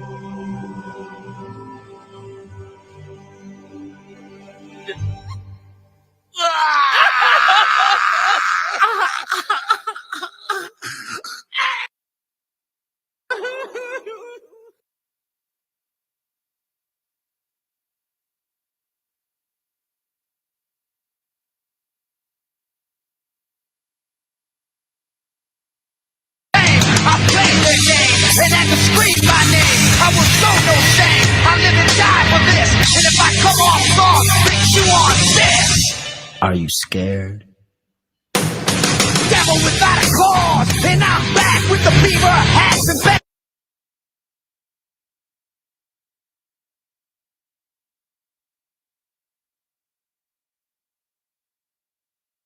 The dab from the I did not stutter when I said that. I'm going platinum, selling rhymes. I went platinum 7 times. It's still the ill that wanna see us rise. I guess because the only God knows why.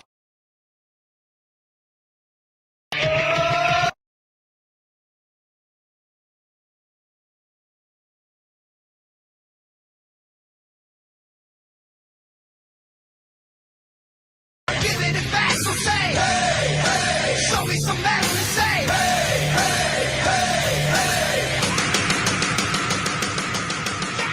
Fuck all y'all. I like AC/DC and C. The Kings.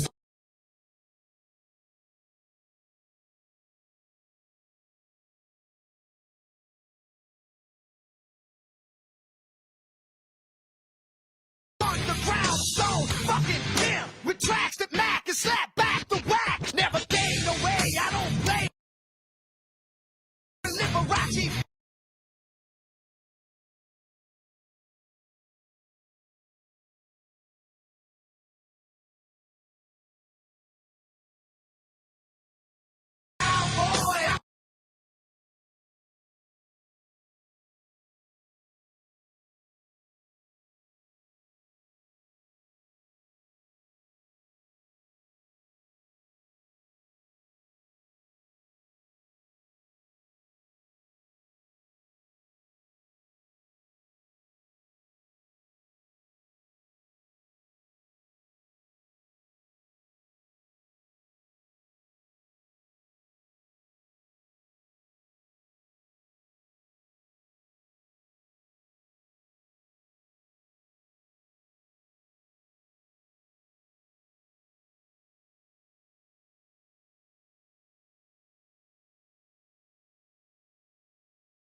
You are the dancing queen, young and sweet, only 17. Dancing queen, feel the beat from the tambourine. You can dance, you can jive, having the time of your life. Ooh, see that girl.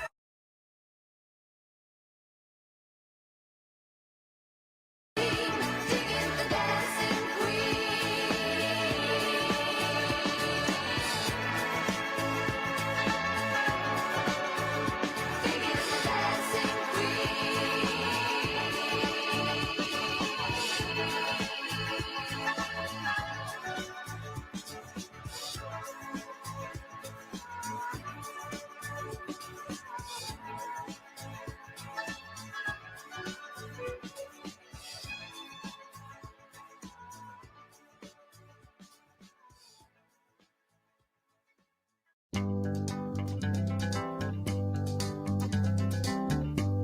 We're caught in a trap. I can't walk out because I love you too much, baby. Why can't you see what you're doing to me? When you don't believe a word I say.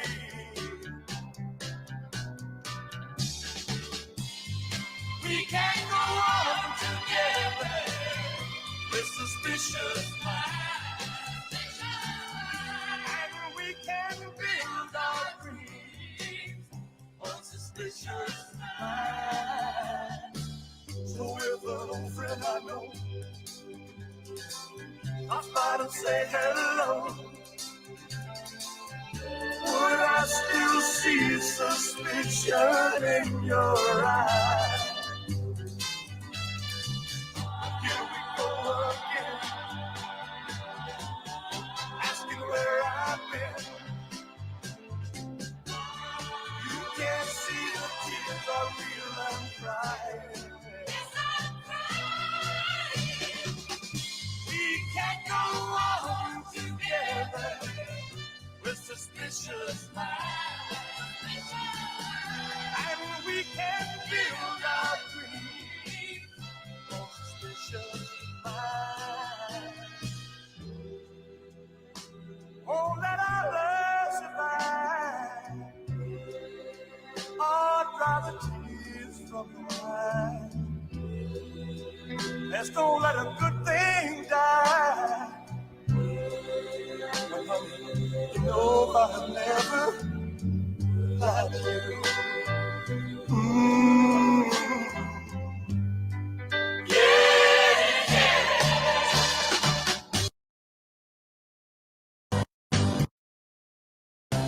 I can't walk out.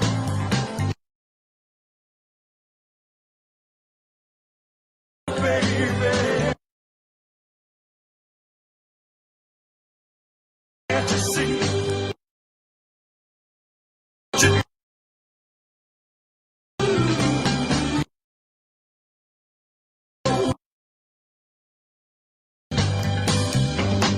Don't you know I'm caught in a trap?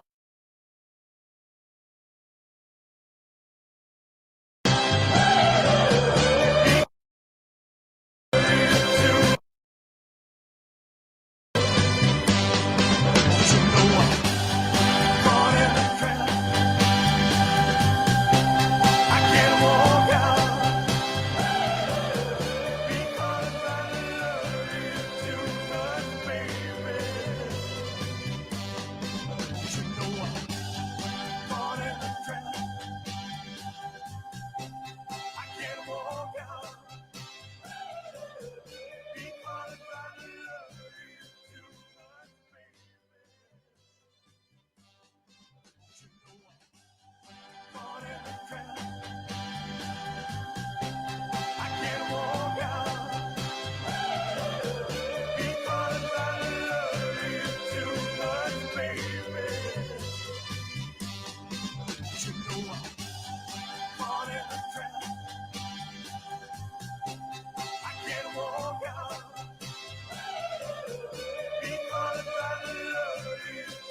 to think that you lie to me.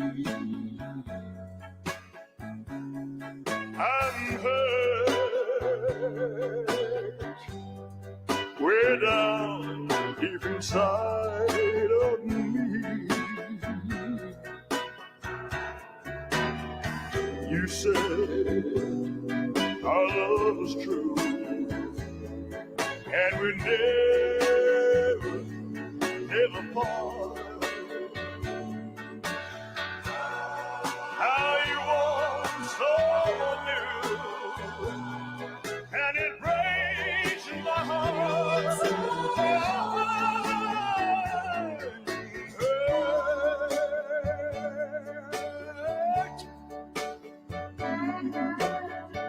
Much more than you'll ever know.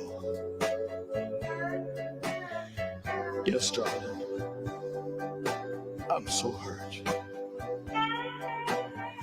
because I still love you so. But even though you hurt me like nobody else could ever do,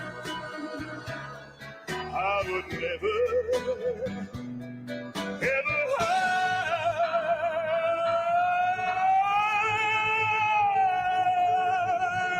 you.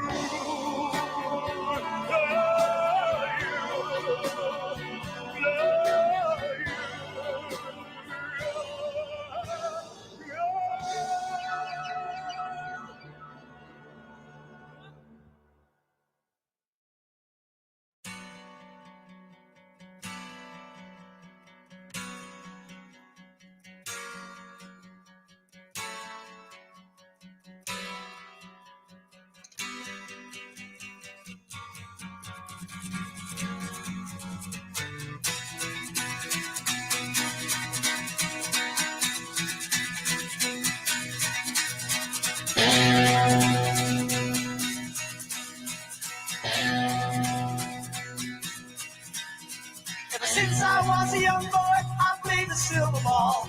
From Soho down to Brighton, I must have played them all. But I ain't seen nothing like him in any amusement hall. That deaf, dumb, and blind kid sure plays a mean pinball.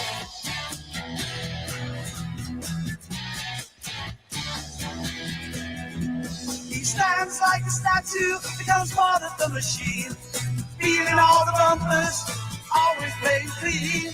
Plays by intuition, the digit counters fall. That deaf, dumb, and blind kid sure plays a mean pinball.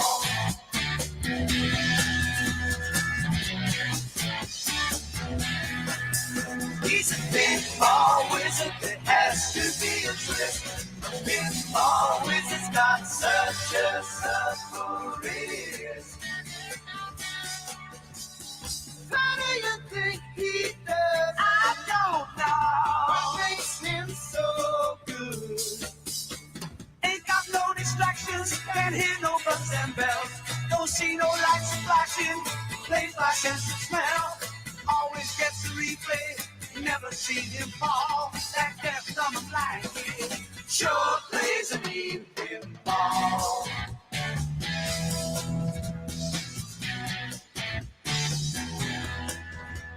I thought I was somebody table king.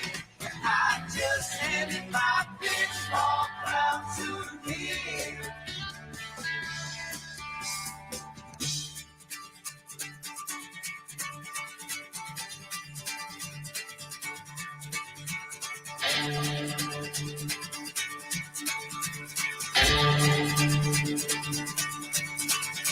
Even on my favorite table, he can't beat my best. His disciples lead him in, and he just does the rest. He's got crazy little fingers, never seen him fall. That deaf, dumb, and blind kid sure plays a mean pinball.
he goes, dig his chains. You can best believe that he's a macho man. He likes to be the leader. He never just screams. Hey, hey, hey, hey, hey.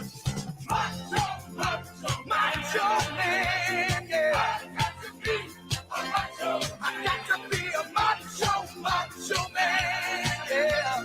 I've got to be a macho. All right, macho, macho man. Yeah, yeah. I've got to be a macho man. Macho, macho man. I've got to be a macho. All right.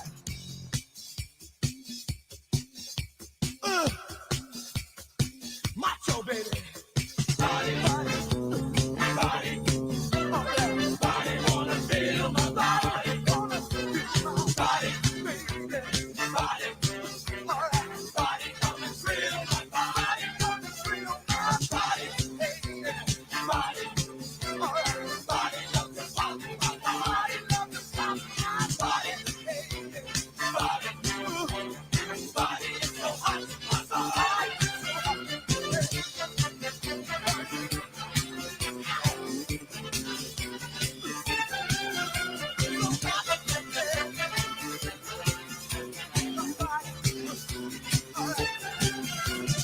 Every man ought to be a macho, macho man. To live a life of freedom, machos make a stand. Have their own lifestyle and ideals. Possess the strength and confidence. Life's a steal. You can best believe that he's a macho man. He's a special person in anybody's land. Hey, hey, hey, hey, hey. Macho, macho, macho man. Yeah. I got to be a macho, macho, macho. I got to be a macho. Bring the hell on my chest, macho, macho man. I say big, my big mustache. All right, a macho. I got to be a macho, macho, macho, macho man. I got to be a macho. Big broad shoulders, yeah. Macho man. Get my muscle. I got to be a macho man. Talking about a macho, macho, macho, macho man. I got to be a macho. Hey. Macho, macho man.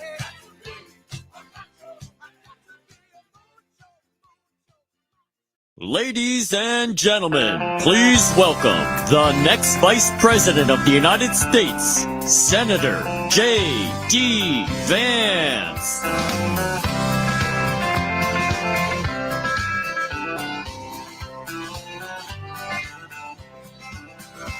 Why don't we liberate these United States? We're the ones who need it worst. Let the rest of the world help us for change, and let's rebuild America first. Our highways and bridges are falling apart. Who's blessed? Who has been cursed? There's things to be done all over the world, but let's rebuild America first. Well, I have the distinct honor of getting to talk with you again, but for this time, to introduce the next President of the United States, Donald J. Trump. But before I do, let me just say, sorry.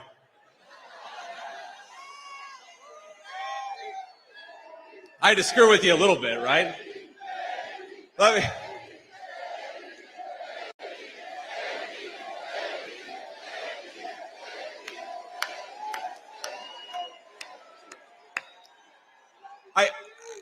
How do you introduce the guy?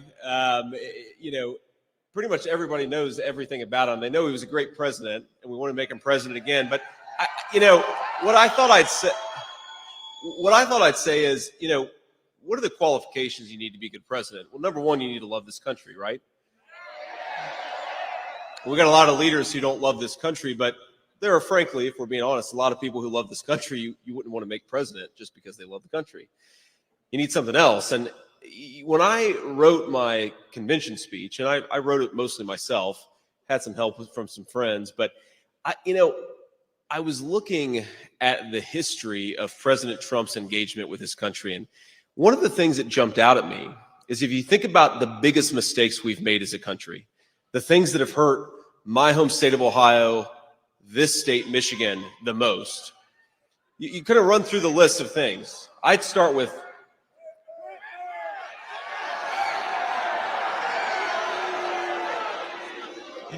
obviously Gretchen Whitmer's a problem. I'm talking about even further back than that.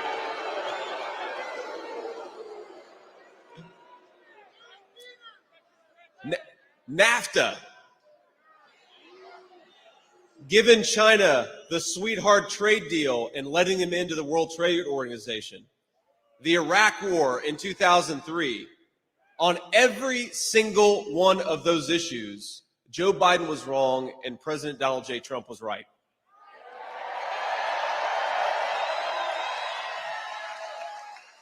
Even though he was a real estate developer in New York, he knew instinctively what this country needed and how to put the interests of the citizens of this country first. Now, we had a hell of a 4 years with President Donald J. Trump, didn't we?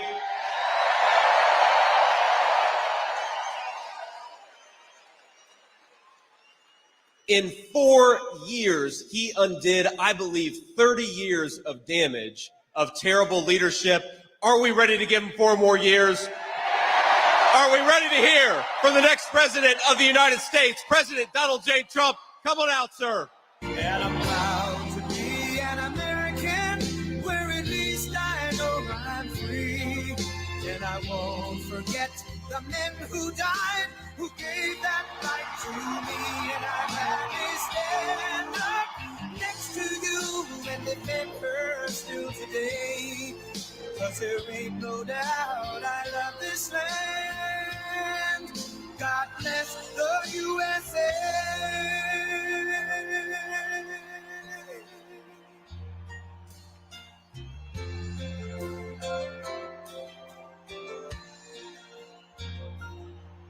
From the lakes of Minnesota to the hills of Tennessee, across the plains of Texas, from sea to shining sea, from Detroit down to Houston and New York to LA, where there's pride in every American heart, and it's time we stand and say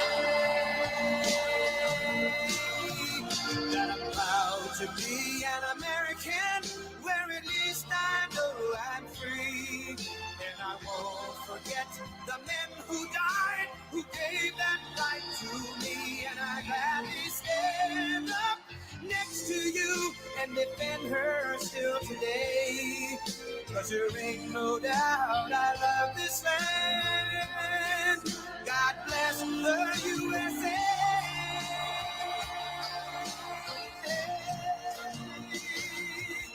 And I'm proud to be an American, where at least I know I'm free. And I won't forget the men who died, who gave that right to me. And I gladly stand up next to you and defend her still today. 'Cause there ain't no doubt I love this land. God bless the USA.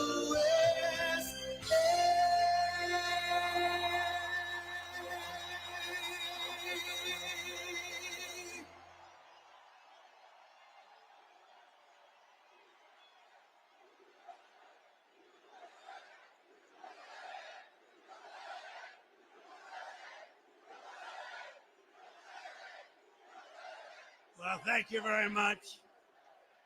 This is like a Michigan football game over here. This is pretty good. This is pretty good. I want to thank you, JD, for the introduction. You're going to be a fantastic vice president of the United States. And, you know, I chose him because he's for the worker. He's for the people that work so hard. And perhaps weren't treated like they should have been, but they were treated that way 4 years ago, I can tell you that. But we're going to get it back bigger, better, stronger than ever before. Thank you very much. This is some crap.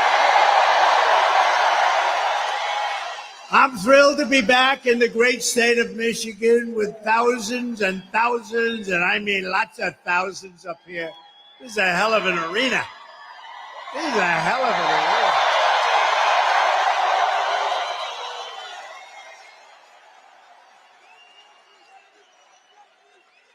But you are the hardworking patriots that we love. You know, they have crowds of people outside. You're not even going to believe it. They go blocks and blocks. But let's forget about them, right? Let's forget about them. Let me begin this evening with a very special thanks to Americans nationwide, including all of you here today, for your extraordinary outpouring of love and support in the wake of the horrific last Saturday event. And when you think of it, it was exactly 1 week ago today, almost to the hour, even to the minute. Yeah. Incredible. Incredible. What a day it was. As I said earlier this week, I stand before you only by the grace of Almighty God. That's true. I shouldn't be here. I shouldn't be here. Maybe JD or somebody else would be here, but I shouldn't be here right now. But something very special happened. Let's face it, something happened. I want to thank Butler Memorial Hospital in Pennsylvania for the incredible job they did and service they gave, and all of the great citizens of Butler, Pennsylvania, and the surrounding area, and everyone else for the job they did and the love that they showed us all. It was incredible, actually. What a time that was. What a time that was. Nobody's seen anything like it, and hopefully they never will again. And they had cameras blazing. I guess it was different in that way, too, because we were right in the middle. All those, see, look at all the news back there, and they were all blazing. They were going. No, they covered it fairly. They couldn't believe what they were saying either. So they did. You did cover it fairly. Let me also thank Congressman Ronnie Jackson from Texas. You know, Congressman Ronnie Jackson, for the care and treatment he gave me as an outstanding doctor, which he is. He's really an amazing guy. Where's Ronnie? Doc Ronnie's here someplace.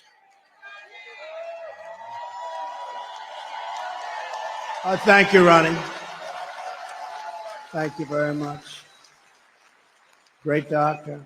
He was a great admiral, a great doctor. He's a White House doctor for Bush, Obama, and a guy named Trump. And they said, who was the healthiest of the three? He said, not even a question, Trump. And I said, I love that guy. I love that guy. When he said that, that was my doctor. Even if he's a congressman, that was my doctor. But he's been a great congressman. Thank you very much, Ronnie, for everything. We appreciate it. Ronnie Jackson. We continue to pray for the recovery of the two citizens who were wounded in that evil attack, David Dutch and James Copenhaver, two really incredible people. We remain in contact and send our deepest respect to the families. Corey, as you know, Corey Comparator was a brave firefighter who died, funeral yesterday, shielding his wife and daughters from bullets. He shielded them from the bullets of this horrendous person. Corey was a hero, and we will carry his memory in our hearts for all time. Great hero.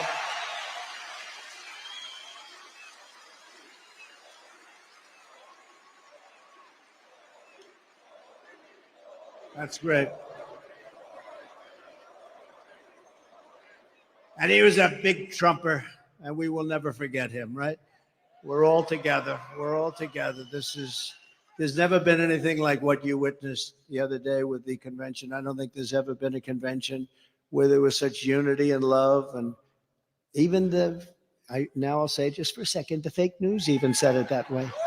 I want to be nice, but the fake news reported it correctly. There's never been such unity, and everybody did a great job, and the speeches and everything. It was just an incredible event. And I'll tell you what, Milwaukee was a fantastic place. This was a beautiful arena, and they did a really great job. And Wisconsin is going to vote for us because we spent $250 million. And when they go into the voting booth, they're going to say, we love this guy, Trump. He gave us $250 million with jobs, and they're going to vote. Wisconsin's a very important state, as we know. But they really did. Wisconsin did a great job. Milwaukee, they did a great job, and the arena was fantastic. And it was just love. It was like a big, beautiful 4-day love fest. There was no fight. You know, there was no fight, no screams, no shouting. No, get that guy off the platform. And in case there was, we had the Hulkster with us, right? How good was he? How good was the Hulkster? And Kid Rock called, he said, I want to get, you know, Kid Rock is big, and he wanted to get down, and he did an unbelievable job. He was great. But all of them, everybody. We had so many great people there. It was really an amazing thing to see, and it was really something I don't think there's ever been. A lot of people report. I think it's either party. There's never been anything like it. And now we have something coming up where they're going to go for the convention, and they have a couple of problems. Number one, they have no idea who their candidate is, and neither do we. That's a problem. But we'll see. Hopefully they get it worked out. Sort of interesting. This guy goes and he gets the votes, and now they want to take it away. That's democracy. They talk about democracy. Let's take it away from them. But now we go forward as one movement, and really we have a very special group of people, like the people here. You people built this country. It's one movement, and we're more united, determined than ever before. We've never been so determined. Bad things happened last time. We're not going to let them happen this time. Bad things happen. We will never stop working to deliver a magnificent future for our people, and together we will fight, right? And we will win. All right. Thank you. Thank you. I like this place. You ever walk in to a place and you say, I sort of like this place? Less than 4 months from now, we are going to win Michigan. We are going to take back the White House in a monumental landslide. And with your help, we are going to make America great again. Right?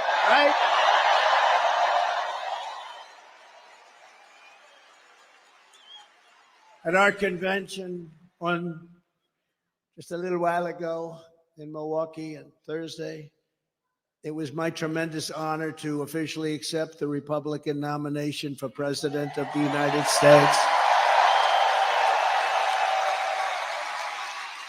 And I used to say it in 2016, and I meant it 100%, but I mean it even more now because this country has gone wrong. We're a failing nation. We're really a left-at failing nation right now. This will be the most important election in the history of our country. This is going to be the most important election. We cannot let it slip by. We cannot let people cheat. We cannot let this slip by, or we're not going to have a country. Because I do have other things I could be doing. It would be a lot easier. Although I'd rather be with you than sitting on some gorgeous beach watching boring waves coming in. No, I would rather be. Actually, I would. You know that. I think that's one of the reasons we've been so successful together. You know I mean that too. But we're going to make our country more successful than ever before. Yet even as we gather this evening, we will, and take a look, still the Democratic nominee, we're going to find out shortly, maybe, I don't know. Let's do this. Let's do a poll. You know, I love doing polls, right? Like I do a poll. I do lots of polls. Like, do you like Make America Great Again, or do you like America First, or do you like them both? I like them both, right? But let's do a poll on candidates. Ready? So I'll go. We're going to do a poll on a few candidates. The press will like this because they won't have to pay for the poll. You know, you do these crazy polls and they charge you $250. Look, there's Mr. Wall. This guy is the greatest guy. This guy. He must have a lot of money because he's at so many different rallies. And he was at the one that was a tough one, wasn't he? That was something. You were right up in the front there. You saw that. That was something. We're going to do a poll, and it's going to be a very nice poll. And right? Who's your favorite candidate? Who would you like? Let's do it. Who would you most like to run against? Because, you know, you could say, who's the best candidate? We're saying, who would you like to? We'll start with Kamala Harris, and then we'll go, to crooked Joe Biden, and then we could possibly discuss a few. So who would you like to most run against if you're us, if we want to win? Ready? Kamala Harris, crooked Joe Biden. All right. I don't think we have to go too much further.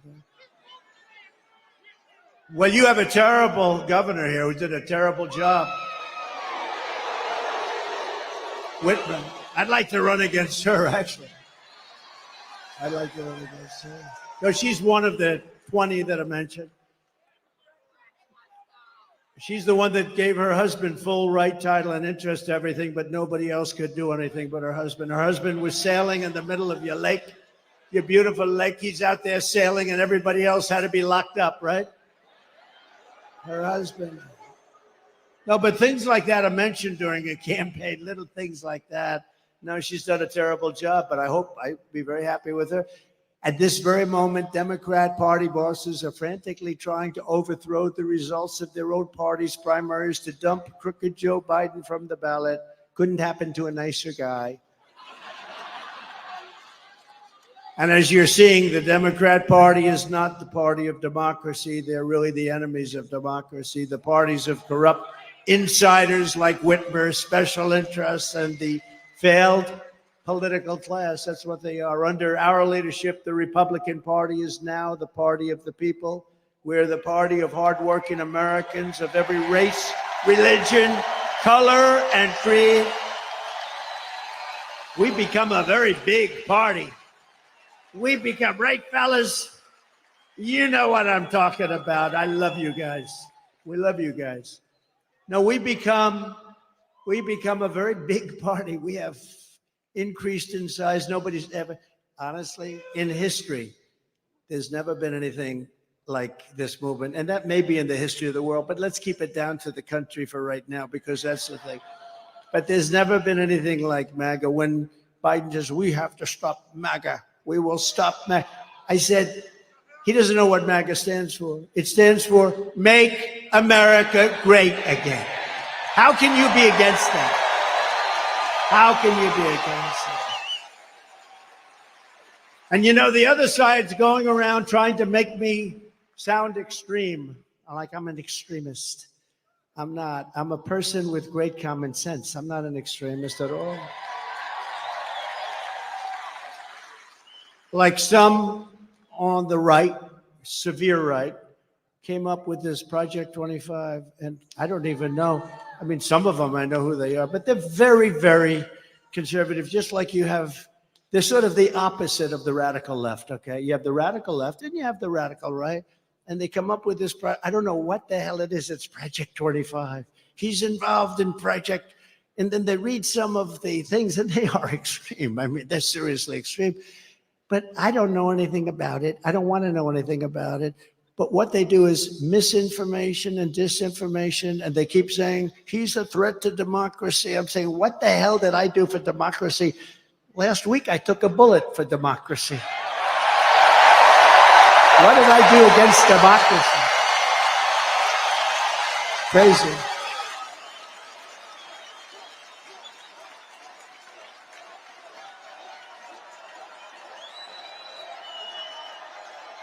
Hello, Chris.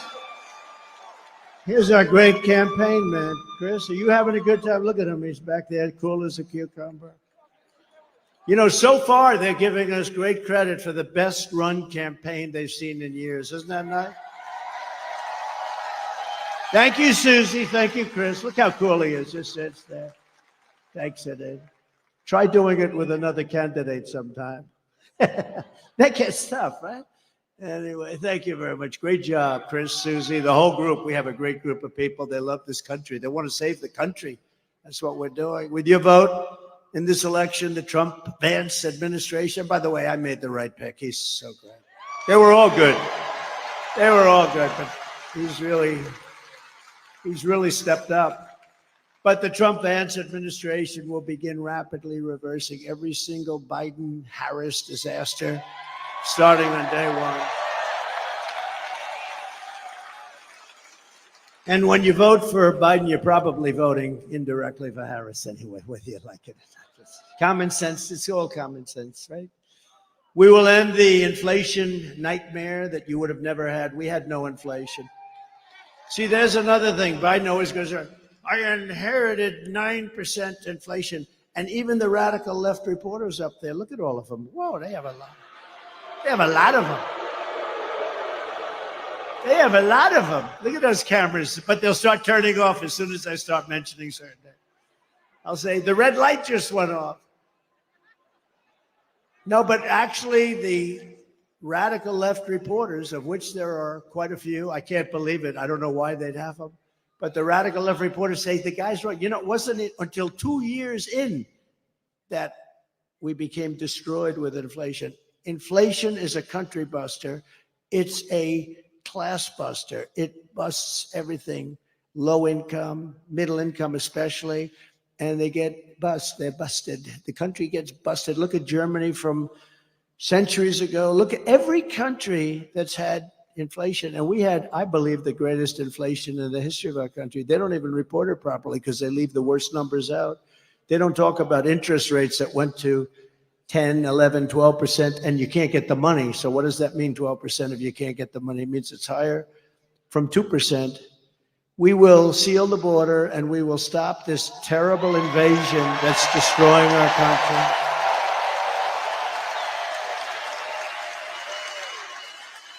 We will crush migrant crime. We're going to crush migrant crime. Oh, we have a new form of crime now. It's called migrant crime.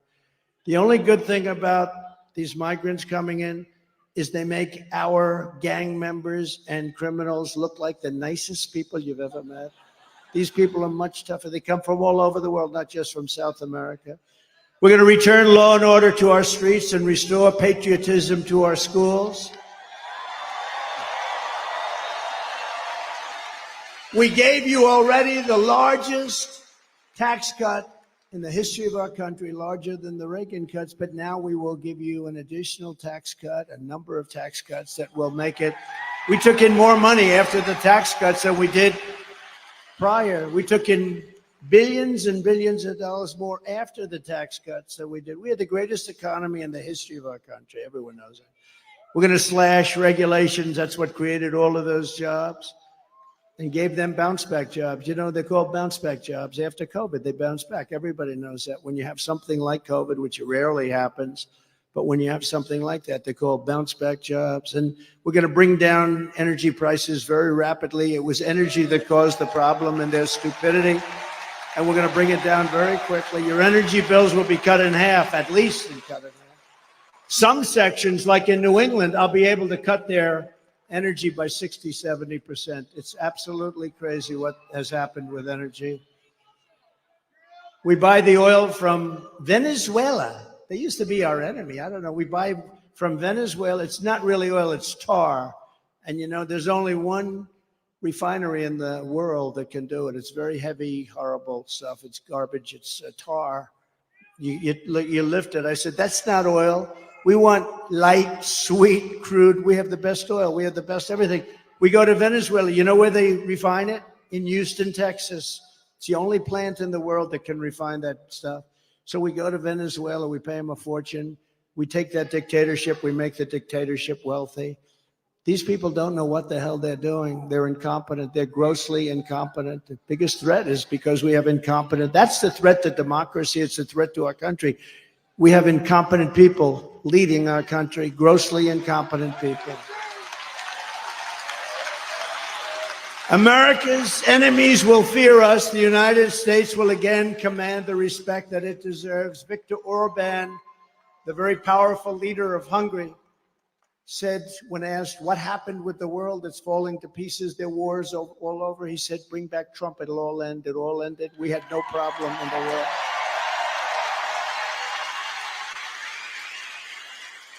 And something beautiful is going to happen because we will bring back the American dream, and it'll be bigger, better, and bolder than ever before. Right?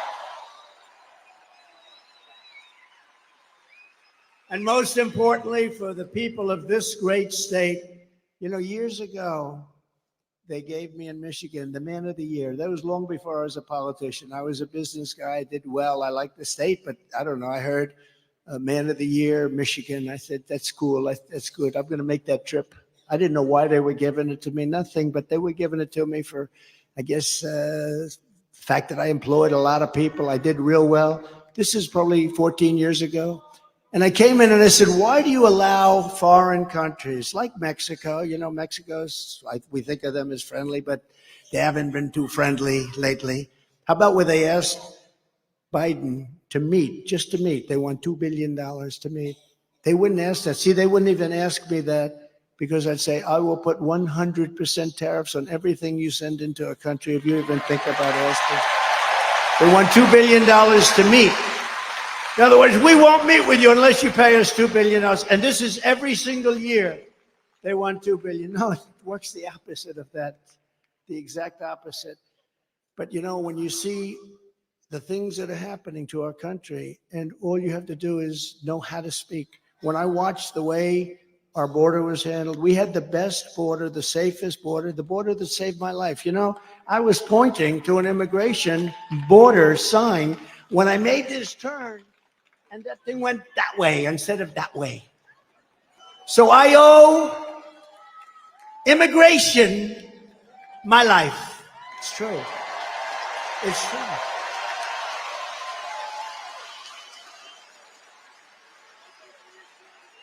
Now, think about it. I'm talking thousands and thousands, much more than even this. I mean, we're restricted because you're in this giant arena. That's the one thing about outdoor that's good. You can have unlimited, thousands and thousands as far as the eye can see. Nobody's over here or over here because there's nobody there. It starts like this, as far as the eye can see. And I said, look at the great results that we had on immigration. Just look at them. If I didn't say that, and it's because we had like a crane holding this massive sign. I call it the $1 million sign, that they're expensive. But that sign was very good. I think I'm going to sleep with it tonight. I'm going to sleep with it tonight. I said, what was that? What was that? Ooh, then I looked, I said, that's not good. That's not good. So it's immigration, if you think about it, right? Immigration, I would have never been looking to the right, and I had to be. It was the only place that would have saved us. They do these reports in the New York Times and all over the place where they had, you know, the shape, you know, that if he turns this way, this way, this way. If every shot was no good for me except for the one direct. It came whizzing by, and I hope we have to never go through that again, everybody, because it's so horrible.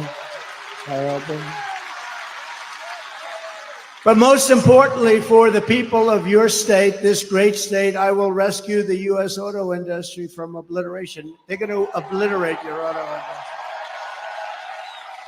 And anybody that votes for the head of the United Auto Workers, this guy doesn't know what he's doing. He's approved all electric cars. And you know, Elon, I love Elon Musk. Do we love him? I love him. And I'm constantly talking about electric cars, but I don't mean I'm against, I'm totally for them, but whatever the market says, and if it's 10% of the market, 12%, 7%, 20%, whatever it is, it's okay. But you can't have 100% electric cars. And so Elon endorsed me recently, the other day, actually. He's great. Elon Musk. He's a brilliant guy. Every time I call him, he's talking about, I got a new idea for a rocket. You have to hear this. No, it's true. The first time I ever saw this, I'm watching television like 3 years ago, and I see a rocket motor engine, come down landing straight up in, no wings, no nothing, and it's landing. I thought I was seeing things. What is that? And it's landing on a barge in the middle of the ocean. And then another one comes down, and another one. I guess 4 of them came down, 3 or 4, and they land upright. I said, what the hell was that? I've never seen that before. Now, if that were government, you wouldn't see that for another 50 to 100 years. But it was Elon.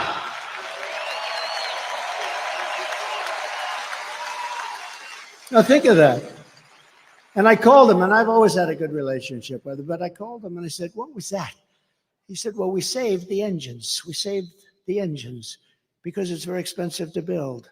So, it didn't take me long to figure that if you save them, that's good. But who the hell thought you could do that? No wings, no nothing, just like these big, long, massive tubes, and they're landing gently right on the dot. I said, that's the coolest thing I've ever seen. And you say, how long would it take government to come up with that one? I don't think they ever heard of it. Perhaps they still haven't heard of it. But, he's a very advanced person, and he's doing other things that are great, and so are others. We have to make life good for our smart people, We have some smart people. We have to make life good for our smart people, and he's as smart as you get.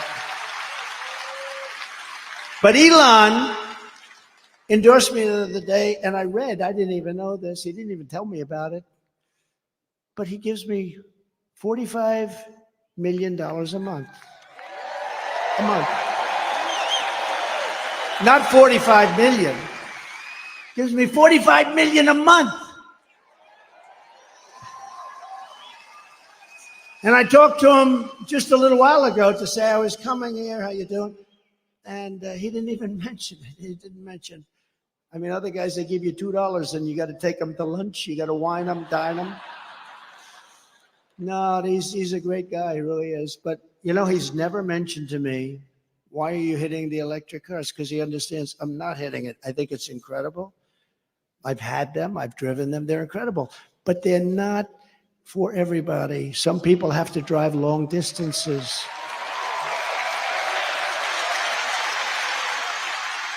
And they tend to be more expensive. And, they'll probably be made in China because China has all of that material.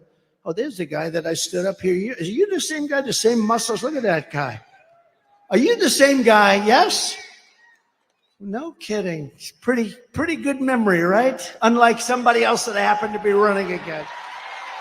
You wouldn't. Come on up here. Get up here. I got to get this guy. This guy was central casting. Look at him. Look. Oh, I think he was standing on a box. That was the only thing. I said, come on up here. Don't hurt yourself. Can you get him up? I like this guy. He's a serious union guy, a United Auto Workers. You look at him get over there. It's okay. He does not carry guns. He's not. Come on up here. Look at him. Look at his shape he's in. Man, I'm glad to see you. I'm glad to see you. I'm glad to see this guy. I told you we're going to get 85 million of us out there to vote for him. So let's go home from this rally and do our part.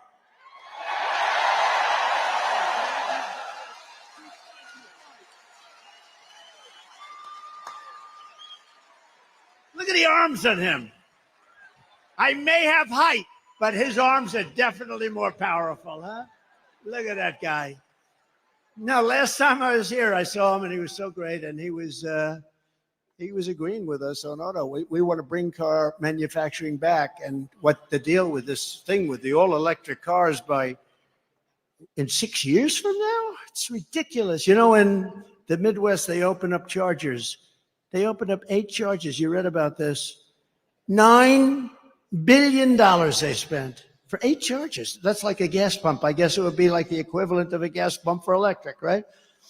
They spent $9 billion on 8 chargers. This is 8 little chargers.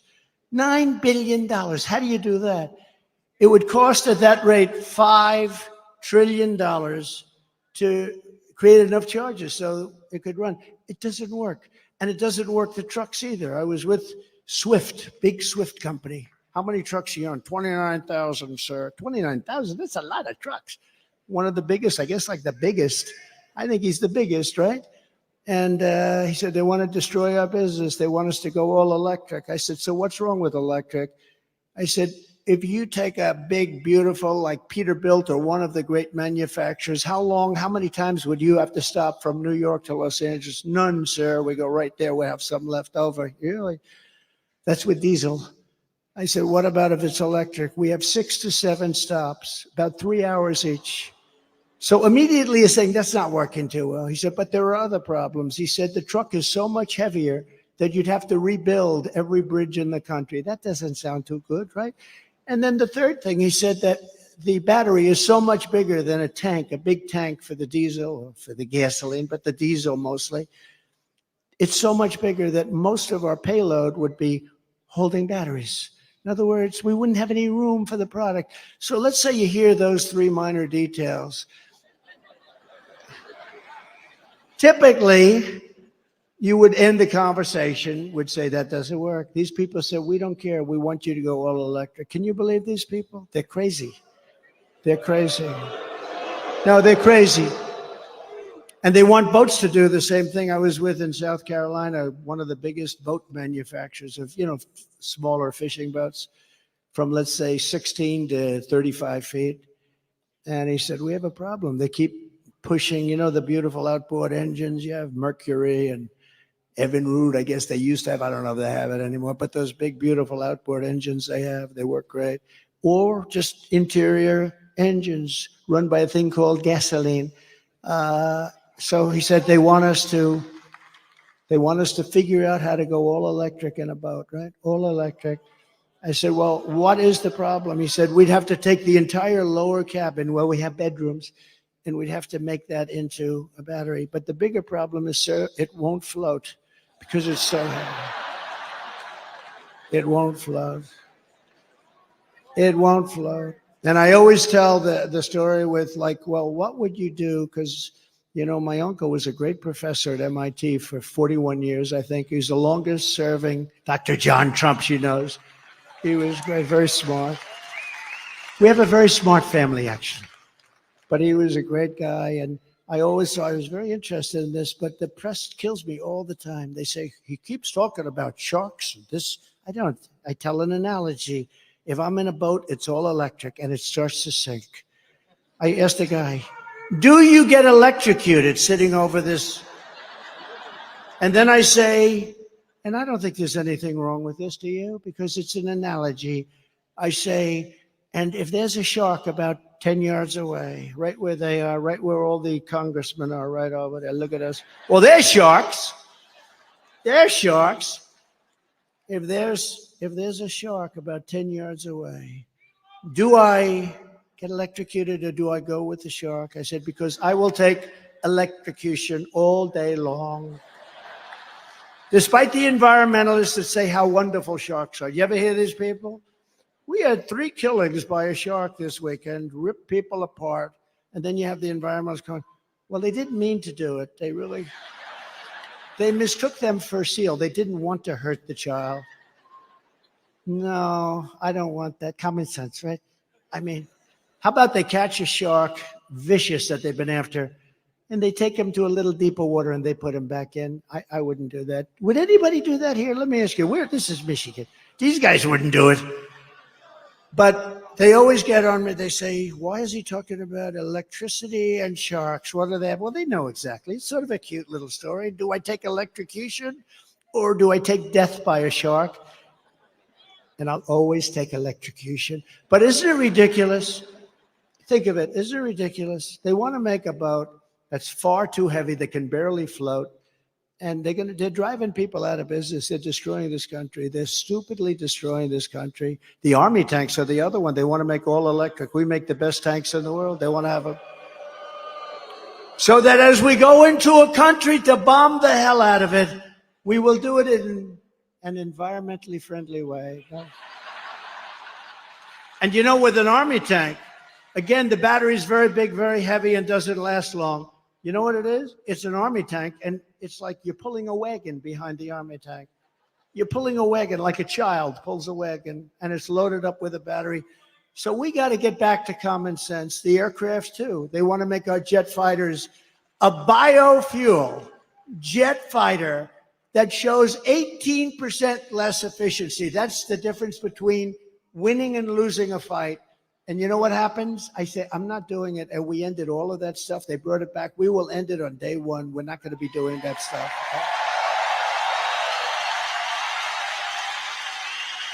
Okay? In 4 short years under my leadership, I did more for Michigan auto workers and manufacturers than any president in the history of our country. And just as I promised, I withdrew from the Trans-Pacific Partnership, which would have totally destroyed your auto industry. I ended the disaster known as NAFTA. That was the worst trade deal ever made. That was the worst trade deal considered by him. That was so unfair to us with Mexico and Canada, the worst trade deal ever made, and replaced it with what they call the best trade deal ever made, the USMCA, Mexico and Canada. And I know it's good because Mexico and Canada are right now, as we speak, working like hell to try and renegotiate the deal. Don't do it, Biden. Well, he doesn't know what's going on. Don't do it. He's watching us now. He'll say, what's that trade deal they're talking about? Well, sir, they've been negotiating with us for about 2 years. I never heard of that negotiation. Where is Mexico anyway? Where is... See, now the fake news will take the statement I just say, where is Mexico? And they'll put it on television. Trump didn't know where Mexico is. Oh, they do. They do. It's very dangerous. The biggest threat I have to my administration is sarcasm because they play it against me. When I show that he can't walk off, he can never find the entrances off a stage, like one here, one there, 2 here. He could jump off the front, I guess. And whenever I imitate him, I called my wife. She's great. Our wife, she's great. Our great first lady. I said, and she looked great the other night. She made that entrance. She made a lot of entrances. She's just something. But she walked in, but I told her the other night, I said, how good was I? How good? This was at a rally a couple of weeks ago. How good was I? Well, you were really good, but not great. Why? Well, it showed that you didn't know how to get off the stage. Well, I was imitating Biden. So what they do is they show the imitation of Biden. They said Trump didn't know how to get off the stage. That's our fake news. So we have to be very careful. So I haven't done it in about 3 weeks. I'll do it again, but maybe not right now. It's too. Darling, you were great. I mean, I get these crowds, 50, 60, 70,000. In New Jersey, we're leading New Jersey by 4 points, by the way. We're leading Michigan by 6 points.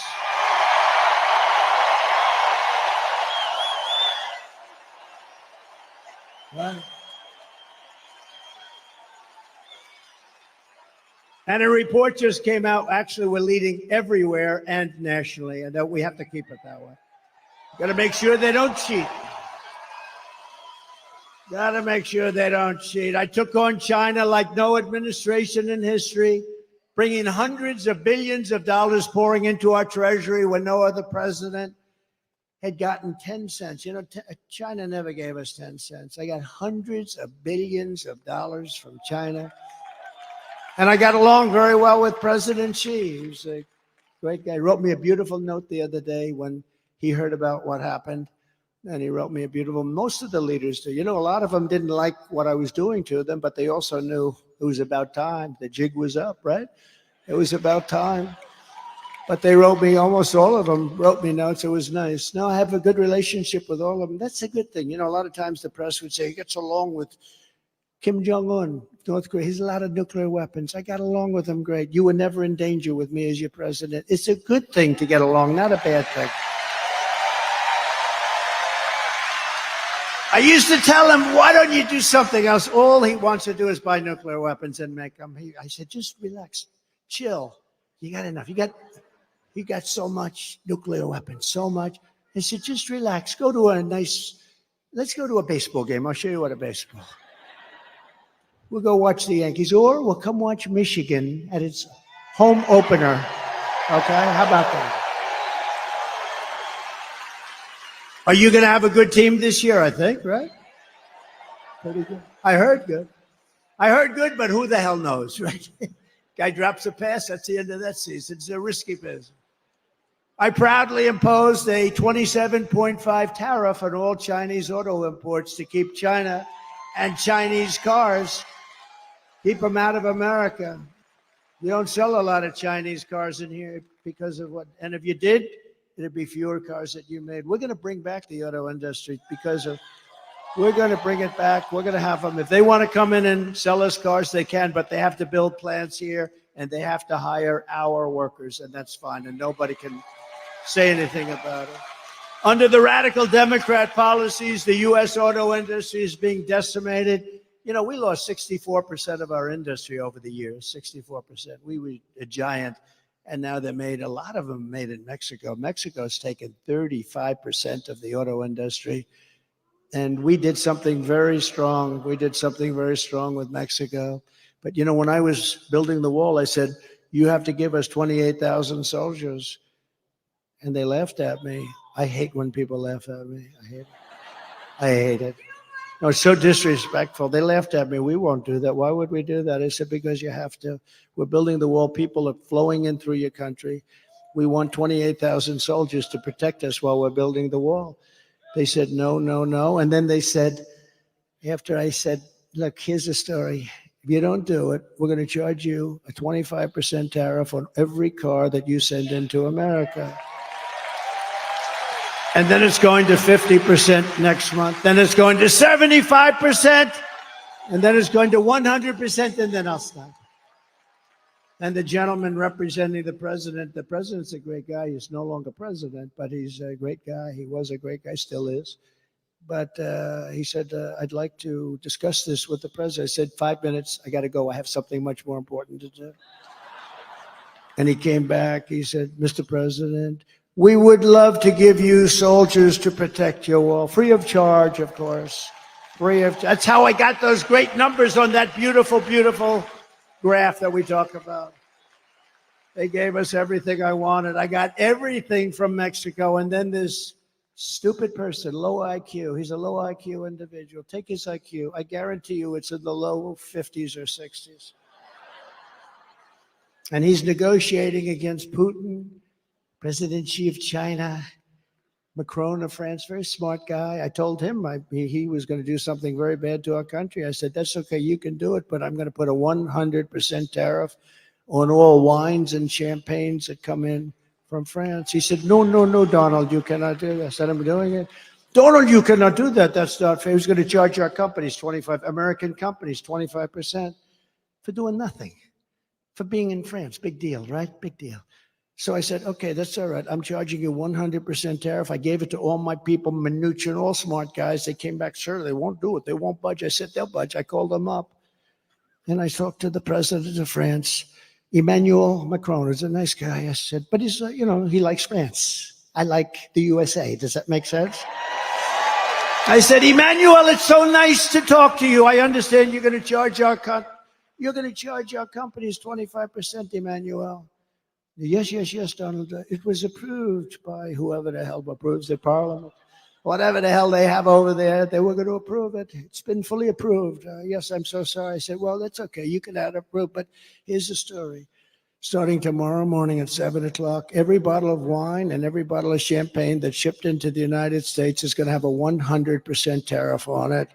No, no, no, you cannot do that. That is not fair. I said, not fair for you to charge our companies 25%. He said, you cannot do it. I said, I'm signing the papers now. I will call you right back. Calls me back. Donald, we would be delighted, Mr. President, to take that tax off. We have decided to take it off. It'll be off by tonight, sir. It'll be off by tonight. And it was off. And it was off. You think Joe Biden does that? He doesn't know what the hell he's doing. Their policies are no good. Remember, whether it's Biden or anybody else, they want open borders. They want all the same stuff. So it's like, but he's in particular, he's pretty bad, I tell you. Can you imagine these killers, these are sharp. The press gets angry. They said, is President Xi of China, is he a smart man? I said, no, he's a brilliant man. He controls 1.4 billion people with an iron fist. He makes guys like Biden look like babies. They don't even know whether they're coming or going. Yes, the next day headline, Trump calls him brilliant. How dare? No, okay.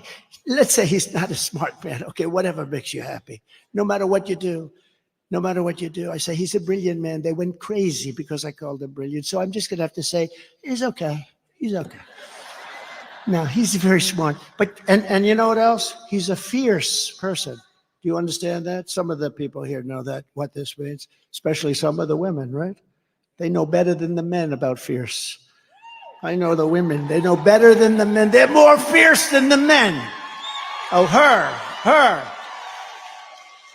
But no, he's a fierce individual. He's a fierce man. Can you imagine when he meets this guy? He thinks Trump is playing a joke on him. He actually thinks there's some kind of that I'm playing a joke. He doesn't believe what happened. He doesn't believe the last election. He thinks I'm playing a joke on him. But can you imagine President Xi, Putin, all of them? They're all smart, tough. They love their country or they want to do well with their country, whatever it is, all ideology. But we have to have somebody that can protect us. And Orban was right. We have to have somebody that can protect us. Right now, we have really low IQ people in there. And the president in particular, he has about a 70 IQ, and he's going against 210. And it never works out. It never works out. When I'm back in the White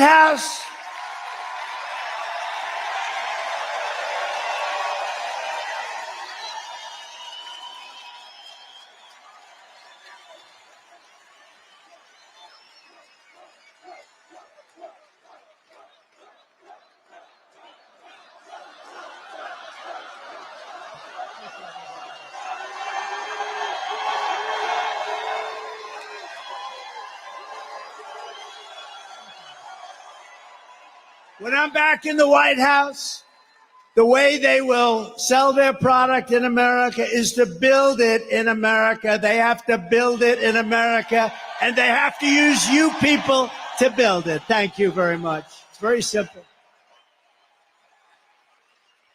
We will build American, buy American. We're going to hire American. We're going to get it going. We're going to get the auto industry back. It's ridiculous. I will revoke China's most favored nations trade. They have a most favored nations trade status. They've had it for years. We had it revoked, and then we had that stupid election, that ridiculous election that everybody knows was ridiculous. But I will revoke it. They have a trade. They're saying we're just beginning. They're not just beginning.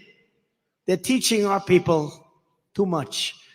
I will pass the Trump Reciprocal Trade Act, meaning if China charges us a 100 or 200% tariff or tax, we will charge them a 200% tax.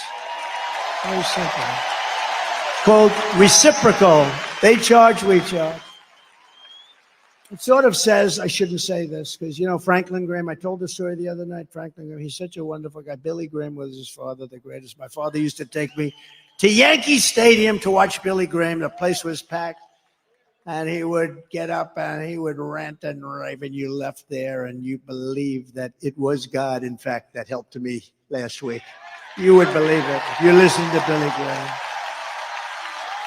And Franklin Graham is right, probably, but he wrote me a beautiful letter. He says, President Trump, I watch your speeches and your rallies all the time. I love your storytelling. There's nobody that can do it like you, but please, you're hurting yourself very badly. Don't use foul language. It made me feel bad, actually, because I don't use much. And if it is foul, it's not really foul. There's really foul and there's foul, and then there's a little off. Like some people they don't like the word hell. That's a bad word. That's not good. Or the word bullshit they don't like, so I won't use it. No, it's true. But it's more descriptive. There's just no word to sort of. But he said, so please. So I've been really good. And for the last 4 or 5 times, I've really been good. But, you lose a little something.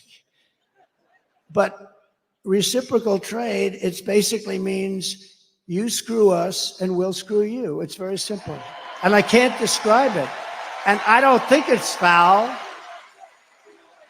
But he's probably right. To further protect Michigan auto workers, I will end the Biden-Harris electric vehicle mandate on day one. It's going to end on day one. And I will immediately terminate the Green New scam, and we're going to use that money to build roads and highways and bridges. Under Biden and the radical left Democrats, inflation is wiping out our middle class.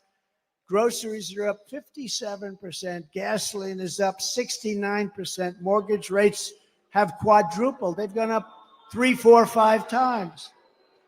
And they never include that in their stats, They never include those things. They never include mortgage rates. And you can't get the money anyway, so what really is the number? And since Democrats took over, total household costs have increased by an average of $28,000 per family. Think of that. Under my leadership, we will throw out Bidenomics and we will replace it very simply with Maganomics. Maganomics.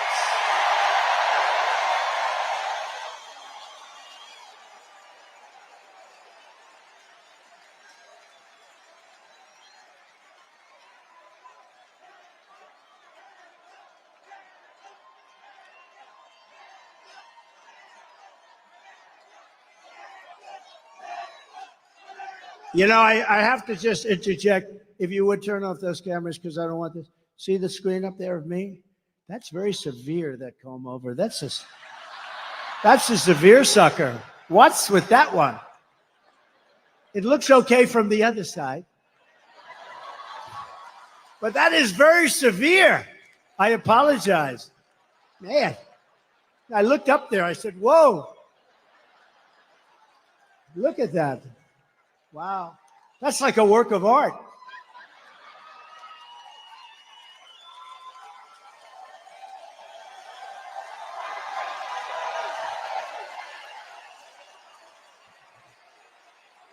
Only look at that one. Don't look. That one looks. To bring down the prices of all goods, we will end the Biden-Harris war on American energy, and we will drill, baby, drill. We're going to start that day one. Under the Trump administration, we had energy independence, and soon we will have energy dominant. We will be more dominant than any country by far, and we were just 4 years ago. We started off at number 4, we got to number 3, and then we had to beat Russia. We beat them. Then we had to beat Saudi Arabia. We beat them, and we were like a rocket ship. And then we had this idiotic result. But we will be, and again, we have more. Anwar in Alaska, it's probably the biggest find anywhere in the world. The size of Saudi Arabia. Some people say, who knows what it is, but it's massive. Ronald Reagan tried to get it, couldn't get it. And that was easier in those days environmentally. They stopped it with the environment. The environment is very important to me, and environmental is very important. But, you can't use it to destroy a country. And they stopped it. They stopped it for years based on the environment. I got it approved. It was totally done. This is since Ronald Reagan, who worked so hard to get Anwar, he wanted to be able to drill in Alaska. Think of it as the size of Saudi Arabia, approximately, bigger than Texas, bigger than everything. We would have had something that nobody else even comes close to. And on the first week in office, his Department of the Interior person, who was just put in Department of Interior, she outlawed it. She said, we're not going to use it, stopped all work. They were ready to start drilling. It took them a while to get ready. They're ready to start drilling. The money would have been incredible. The prices were very high. We're the only country that stops drilling when the prices are at an all-time high. And we stopped drilling, but we'll get that back, and I'll get it back very fast. But Anwar, they cut it. Unbelievable. And I will cut taxes even further than we did before. And that includes no tax on tips, right? No tax on tips. All that government does is harass everybody over it anyway. It's like a big harassment operation. They hired 88,000 IRS people to go harass everybody. So if you work in a restaurant, if you drive a cab, or if you do anything having to do with tips, I hope you're going to remember, bartenders, let's see, hospitality workers, a caddy, a barber. Barbers get tips. I don't give mine a big tip because I don't think they do a very good job. If you're a mover, a driver, or anyone else who relies on tips, the money is going to be 100% yours. You better go vote. If that doesn't get you out, if that doesn't get you off your ass to go out and vote for Trump, nothing will. Got to do it. Right? Got to do it. And as we rescue our economy, I will also restore the sacred and sovereign borders of a place called the United States of America, right? United States of America. With Democrats in charge, the greatest invasion in history is taking place right now. This is an invasion of our country. You remember during the time I was trying to get the wall, and I was getting all sorts of assurances, and you couldn't get it from Congress. It was incredible. So I did get a lot of money for the military. So I put an extra $10 billion. I put a little fund, an extra $10 billion. I then called it an invasion of our country, and I took it out of the military and I got it built. And now we're going to build it larger. We have to close up the areas that weren't built. We have certain areas where we needed to have them open for a little while for getting all of our stuff back. I don't like leaving brand new bulldozers and everything on the other side of the border, right? We want to close it up. But we had certain areas we had to close up. And when they took over, they said, we're not going to close it. I said, these guys actually do. I thought they were kidding. I thought they were not being serious. Who would want an open border? Who would want an open border where people come in from prisons and jails and mental institutions? Either people that don't love our country, stupid people. They're not stupid because anybody that can cheat that well in an election is not stupid. Or maybe a new thing is emerging where they want to get people to vote illegally, and they don't care. They have no shame. And we're watching that. Our chairman is here. The Republican chairman is here, the whole thing. See, the big boss is here in Michigan, so you're going to remember that. But we're working on that, but they do. They're trying to sign people up who just came in, who have no idea where they are, what they're doing. They came in. And in many cases, they're very rough people, but they came in, they're trying to sign them up to vote. This is what they'll do. Because think of it. If they have open borders, if they have men playing in women's sports, if they have a raise in, they're going to raise your taxes by four times. 4 times. Think of it. What you're paying now, you're going to pay 4 times more. With policy like this, nobody can get elected. The only way you can get elected is to cheat. And they are really good at it. That's the only thing they're good at. That's the only thing they focus on. They have no good policies. They don't do anything well. But they're using these people, and they're trying to sign up the people. And we've caught them, and we sue, and we do all the things that you have to do.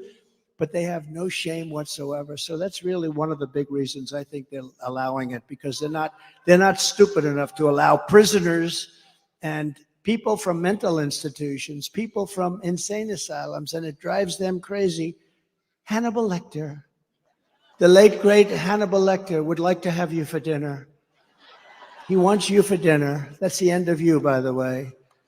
But no, these people are being dumped into our country, and nothing good is going to happen from it. That's why we have to do a big deportation and get them the hell out, okay? We have no chance.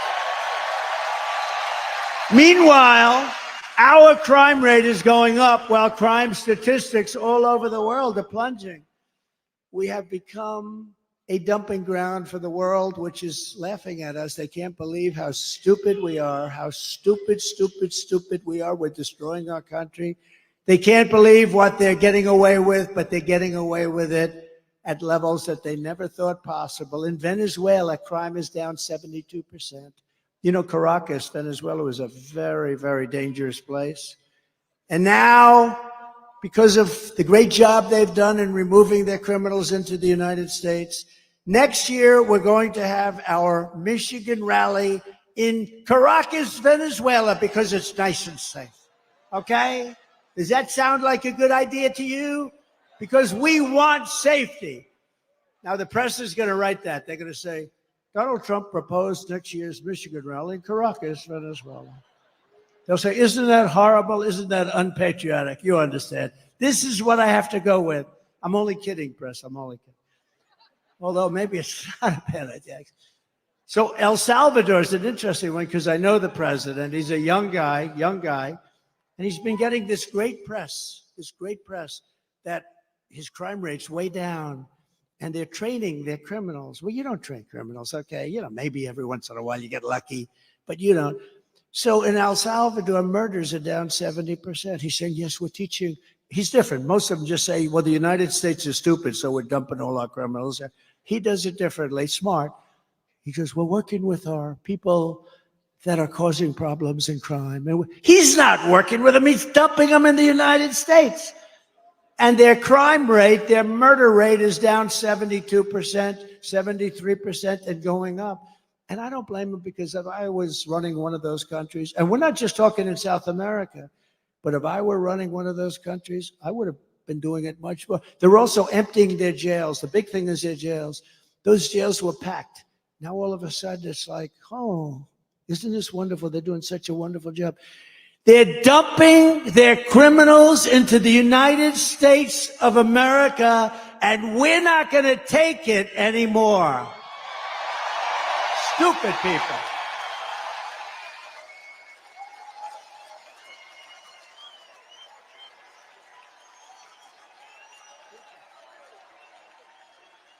You're not going to teach a criminal not to be a criminal. Not going to happen. And you don't have the time, you don't have the energy because you have to do other things. That is why as soon as I take the oath of office, we will begin the largest deportation operation in the history of our country, even larger than that of President Dwight D. Eisenhower many years ago. He was a big deportation person. Under the radical left Democrats, Michigan communities are being overrun with migrant crime. You know that better than anybody, right? Does everybody agree? It's being unbelievable. In Oakland County, criminal squads of illegal alien gang members are hiding in the trees and breaking into Michigan homes after dark, looting them for jewelry, purses. They're taking the women's purses right out of their bedrooms. Electronics, cash, they're stealing, they're robbing the houses. Earlier this year in Kent County. Does anybody live in Kent County here? Sounds good to me, but you're not going to like this.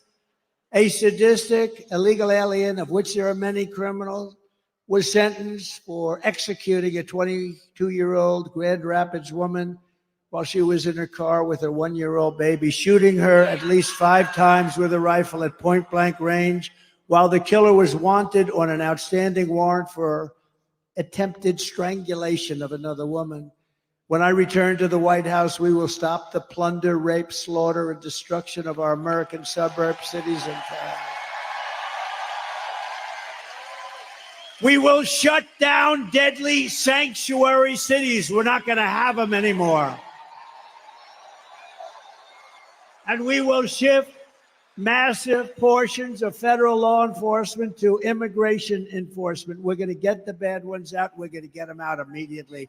It's not going to take long. We're going to rely on law enforcement, and we're going to give law enforcement back their dignity, respect, and power so they're allowed to protect you.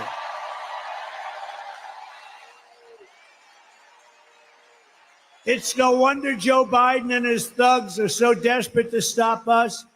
They know that we are the only ones who can stop them. We're the only ones. You know, we talk about Biden like he's a feeble old guy, and he is. But it's the people that surround him. I mean, he's perfect for them. This is the fascists and communists and some bad people surround him. I know just about all of them. I can tell you about all of them. Did you hear about our big victory in Florida last week? Did you hear? We won the big case. We're going to take down Trump.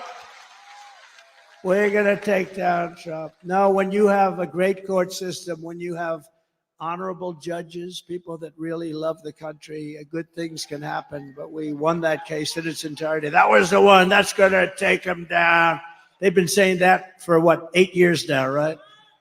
And here we are leading in every poll. We got to get it close.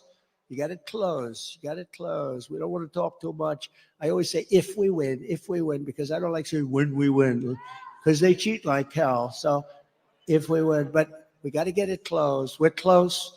4 months, but you know what 4 months is in this racket? Like an eternity. 4 months is like an eternity, but we're leading by a lot, not just by a little. We're leading every state, every important swing state by a lot, and we're leading nationally by a lot, but we got to get it close. The radical left Democrats rigged the presidential election in 2020, and we're not going to allow them to rig the presidential election in 2024. We're not going to allow it.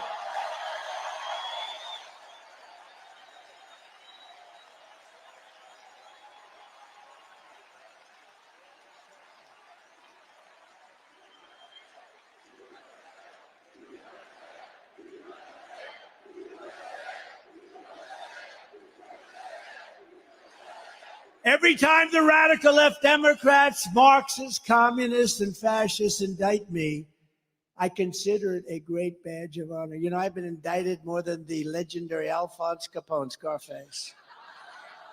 He was a tough man. See that guy right there? Ultra MAGA. You're Ultra MAGA. He's tough as hell. But if Alphonse didn't like you, you would be in the foundation of a building rising someplace in your great state, right? He was not. He was a tough cookie, this guy. I got indicted more than Alphonse Capone. Think of it. My parents are looking down. I had wonderful parents. They never saw this for me. They never saw, let's see, I'm voting for, oh, I don't want to even read that one. Thank you. Thank you. I appreciate it. But I'm being indicted for you. Don't worry about these fake indictments. These aren't indictments. These are Biden indictments. These are a sick, weak, pathetic man who can't run an election. So he indicts his opponent thinking that's going to win. And in many cases it would. You know, third world countries do this a lot. Banana republics do it a lot. We've never done it. And we're going to teach them why they can never do it again. Because it's actually hard to believe. It's actually driven our poll numbers way up. And then we had the debate. Did anybody watch the debate? Poll.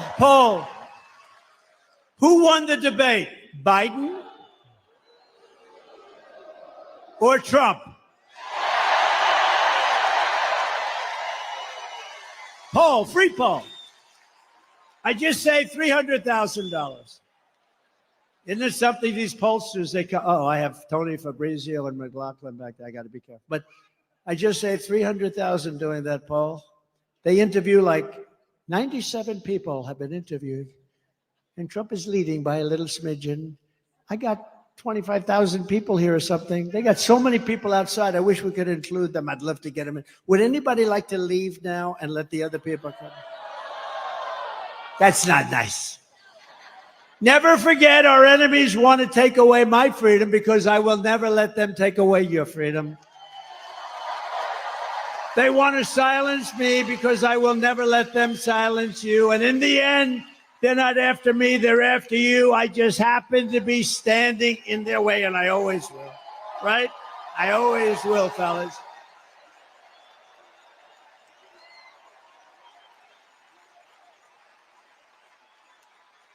So we have some exciting news today because we're pleased to be joined by many outstanding Michigan patriots. I know every one of them, including your next U.S. Senator from Michigan, Mike Rogers.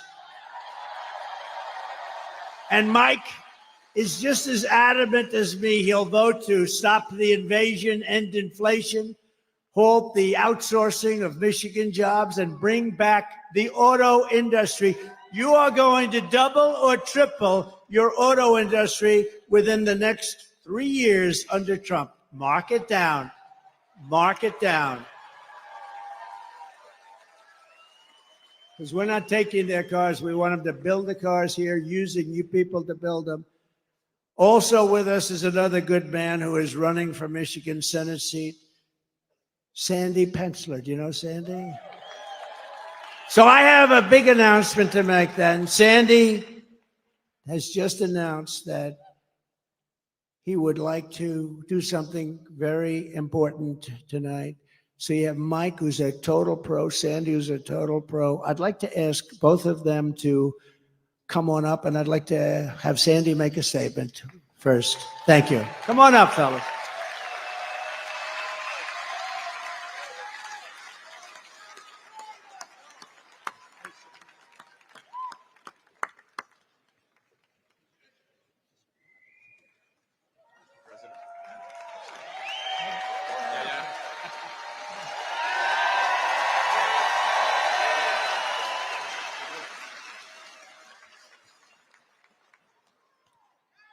Thank you, Mr. President. I was so inspired when President Trump kissed the empty uniform of Corey Capitori. I flashed back immediately to a couple days after 9/11 at the local firehouse where I hugged the lone remaining survivor and looked out at 12 empty uniforms. Thank you for honoring all of them as well.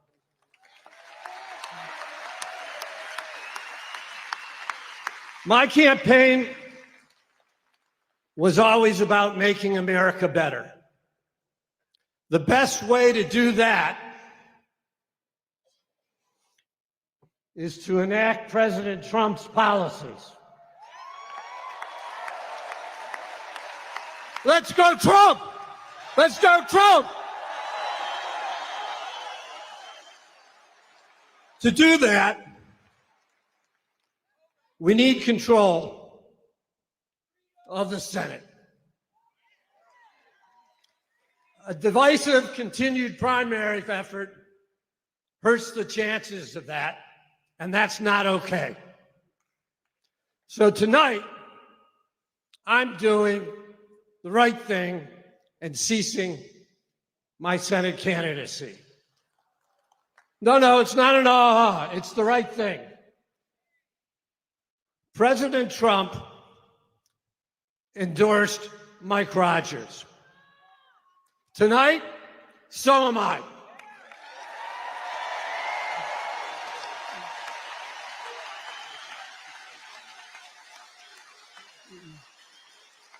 Mike's gonna make a heck of a senator. So I want you guys to look around the room tonight, because everything goes through Michigan. The presidency, the Senate, the House, and the State House. Look around, make a pledge to each other. We're gonna fight like hell to save America and elect Donald Trump, Mike Rogers, and the rest of the ticket on the Republican Party. Thank you.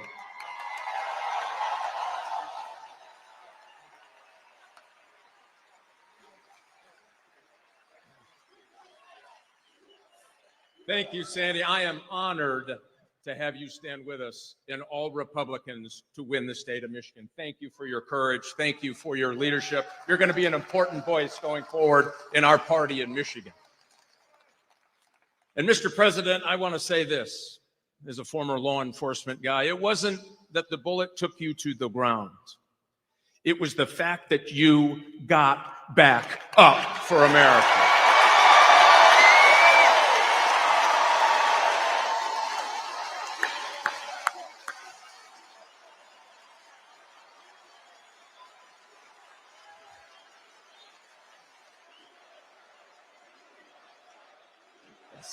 You bet.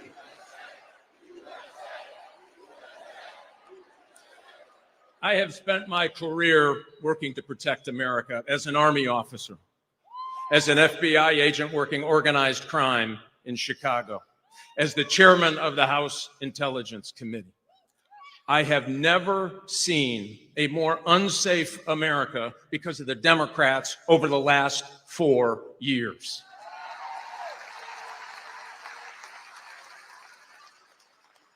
Here's the good news, Mr. President. You will have a partner in the United States Senate that will bring manufacturing back to Michigan. We are the arsenal of democracy. We will be again in this great state.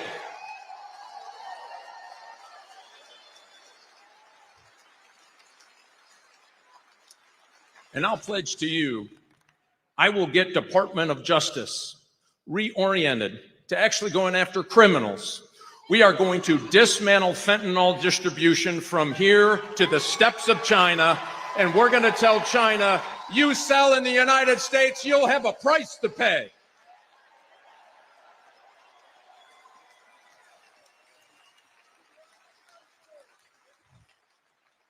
Mr. President, I'll guarantee you this as well. With your leadership, winning the state of Michigan, winning for the United States, putting America back in Washington, D.C. versus Washington, D.C. and the rest of America, we will make America respected again. We will bring back law and order again. We will make America safe again. Let's flip the Senate. Let's elect Donald J. Trump and Mike Rogers to the Senate, and let's get busy. Thanks, Mr. President.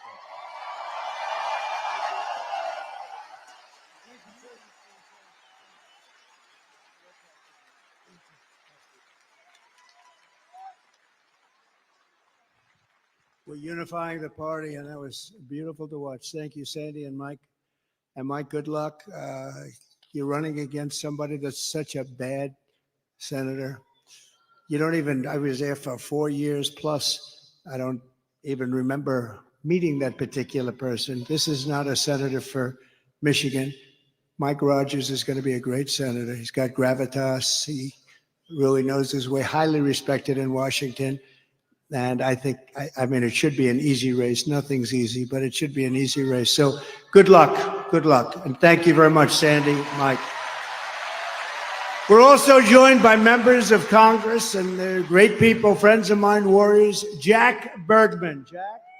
Thank you, Jack. Great job. A real friend of mine, somebody I was very much in favor of right at the beginning, John James. Thank you, John.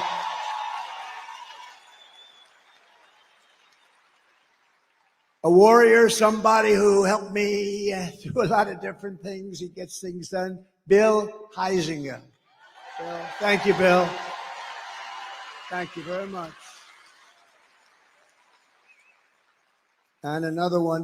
These are all great people. Tim Wahlberg, thank you for everything you've done, Tim. You've been unbelievable. Always there for me, right? Always there. And a man from a slightly different location, a little bit down. You're not going to get there with an electric car, but unless you want to stop a few times. But he comes from a state known as Florida, a great place, and he's so respected. He's such an incredible man. Brian Mast. Brian. Thank you. Thank you, Brian. Brian. Thank you, Brian. What a guy he is. He's a warrior. He's a real warrior. Thank you, Brian. Michigan House Republican leader, Matt Hall. Thank you, Matt. Good job you're doing, Matt. Are we going to win, Matt? Will you please make sure? We need these local ones, right? That's right. Michigan Senate Republican leader, Eric Nesbitt. Thank you, Eric. Great. Thank you. Good job. A congressional candidate who I hear is doing very well, Tom Barrett. Tom, get in there and win. Good. A friend of mine who was really brave, ran a tough race. It's amazing, actually. Really did well. Her father was a very special guy who was in the steel industry, and he passed away. A battle with cancer, a long time battle, but he was fantastic. And I got to know them both very well. She's a terrific woman. Tudor Dixon.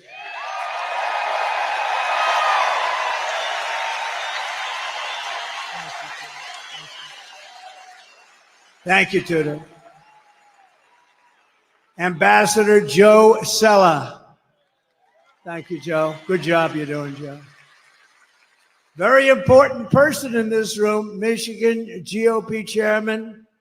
Where are you? Okay. Pete Hoekstra. Oh, there he is. I fought like hell for him to take that job, right, Pete? I said, Pete, you got to do it. No, how are we doing, Pete? How are we doing? Huh? We're doing good. If you're in charge, he's going to win. He was a congressman, a really good one, respected. He left. I made him ambassador. He was a great ambassador. And I then said, Pete, you got to do it. He lives here. I said, you got to do it. And we appreciate you doing it. Both of you, thank you very much. We appreciate it very much. RNC chairman, he put on that show with a person named Laura Trump. How good is she? How good is she? She's unbelievable. She made a great speech. And her husband made a very good speech the other night, didn't he? Eric and Don. I don't want to talk about anyone else, only my kids, you know. But they all did well. Everybody did well, honestly. I do think Hulk Hogan, I thought he was incredible. I hadn't seen him in a while. And I'll tell you what, I'm not going to mess with him, right? We're not going to mess with the Hulkster. But he was fantastic the other night. All of them, every single one. My granddaughter did very well. Look at, she's scarred. What about, who said that? Who said my granddaughter? Wow. Kai. Kai is great. Great golfer. She's a great golfer. But we have another man who's very important, and the RNC chairman, Michael Watley, who's been incredible, wherever Michael is. Mike, thank you, Mike. Great job. I said, Michael, you have one job. We got so many votes, we don't know what to do with them. You got to guard the vote.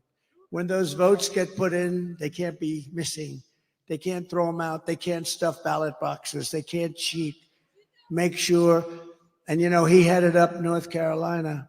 And on that night, a while ago, that certain election night, that miserable where we thought it was won at 10 o'clock in the evening, and then all of a sudden, additional votes have been reported in various places. We don't have to get into it. North Carolina held totally steady. He had 603 lawyers working. Other people didn't have lawyers working. And bad things happened, but this guy held. And I said, that's the guy I want to run the party. And Michael, I know you're doing a great job, and you're going to do something very special. We don't need votes. We need to guard the vote. You ever hear the expression, too big to rig? The more we get in there, the harder it is for them. My daughter and her husband, Tiffany and Michael, where are you? Tiffany and Michael, you're around here someplace. Two great people. Fairly recently, thank you, Tiff. Great people.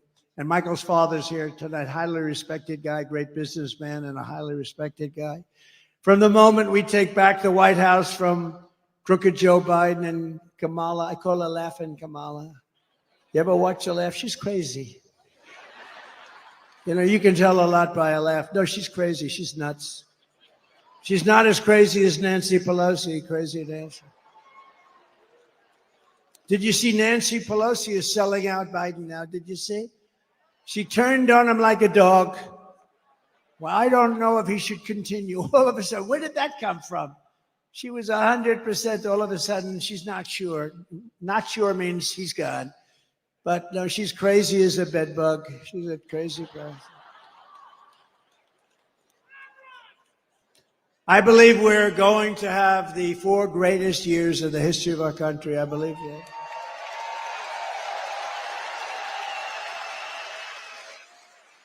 And I believe that Michigan is going to have the greatest of all of any of the states, because I'm going to bring back your auto industry. I'm not going to take this.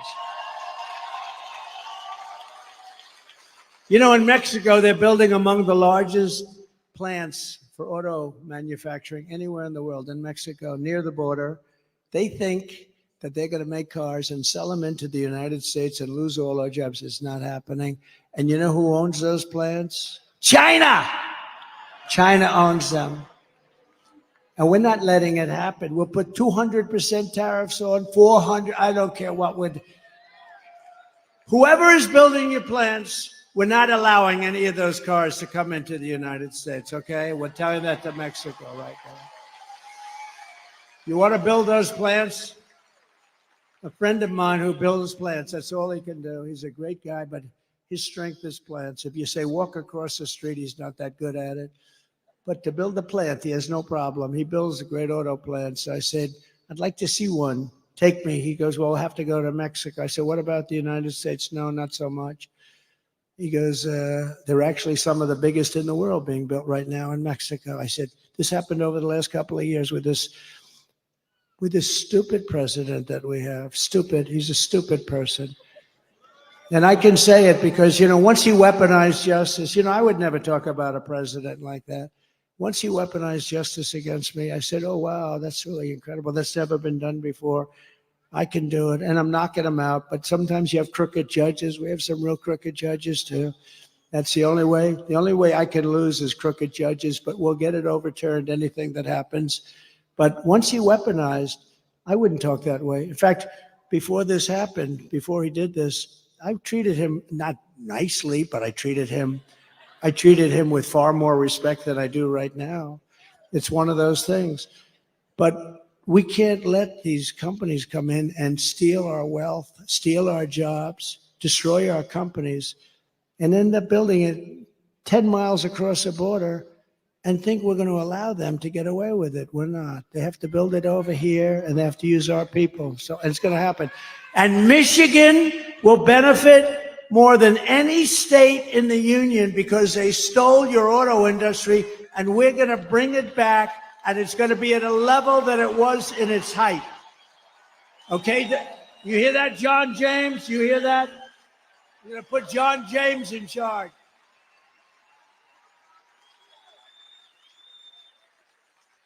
And the amazing thing, it's not even hard to do.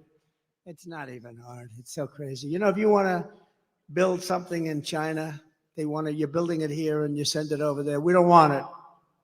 They'll charge you like 250% tariff. We don't want it. Then you get an invite. Build your plant over here. So these companies, they go over there. Harley-Davidson did it in India. They couldn't sell. They had a 200% tariff on motorbikes. I had them in the office in the White House, the Oval Office, and the head of Harley-Davidson. I was disappointed in that, actually, that we were talking about it. I was telling them the problems, and I was going to help them out. But I said, how are you doing in India? No good. Why? We have a 200% tariff. In other words, if we sell a bike, they have like this massive tariff. And I said, well, if you have a 200% tariff, that means you're not going to be able to sell any. But they invited them over to build a plant, and Harley-Davidson went, and I guess they're building the plant or built it or something. But that's what they do. I don't blame India. I blame us for allowing it to happen. It's not going to happen anymore. I had it stopped, and then we had the COVID fight. We had to fight COVID. We did a great job. We never got the credit. We got credit for military. We got credit for everything. I defeated ISIS. We did unbelievable things. Unbelievable. We got the biggest tax cut in history, the biggest regulation cuts in history. When I go to the companies, the big companies, highly sophisticated, I said, so I got you the biggest tax cuts in history, and that was good for jobs. And I got you the biggest regulation cuts in history, and that was good for jobs. If you could only have one, would you take the regulation cuts or the tax cuts? Every single person, and I must have asked the question 200 times over the years, said the regulation cuts were more important than the tax cuts. Can you believe it? You wouldn't think that. But we got you the biggest regulation cuts in history. Before I even arrive at the Oval Office, shortly after we win the presidency, we win. We're going to all win it together. I will have the horrible war between Russia and Ukraine settled. And I will be the only one that can make this statement. I will prevent World War III from happening. You're very close to World War III.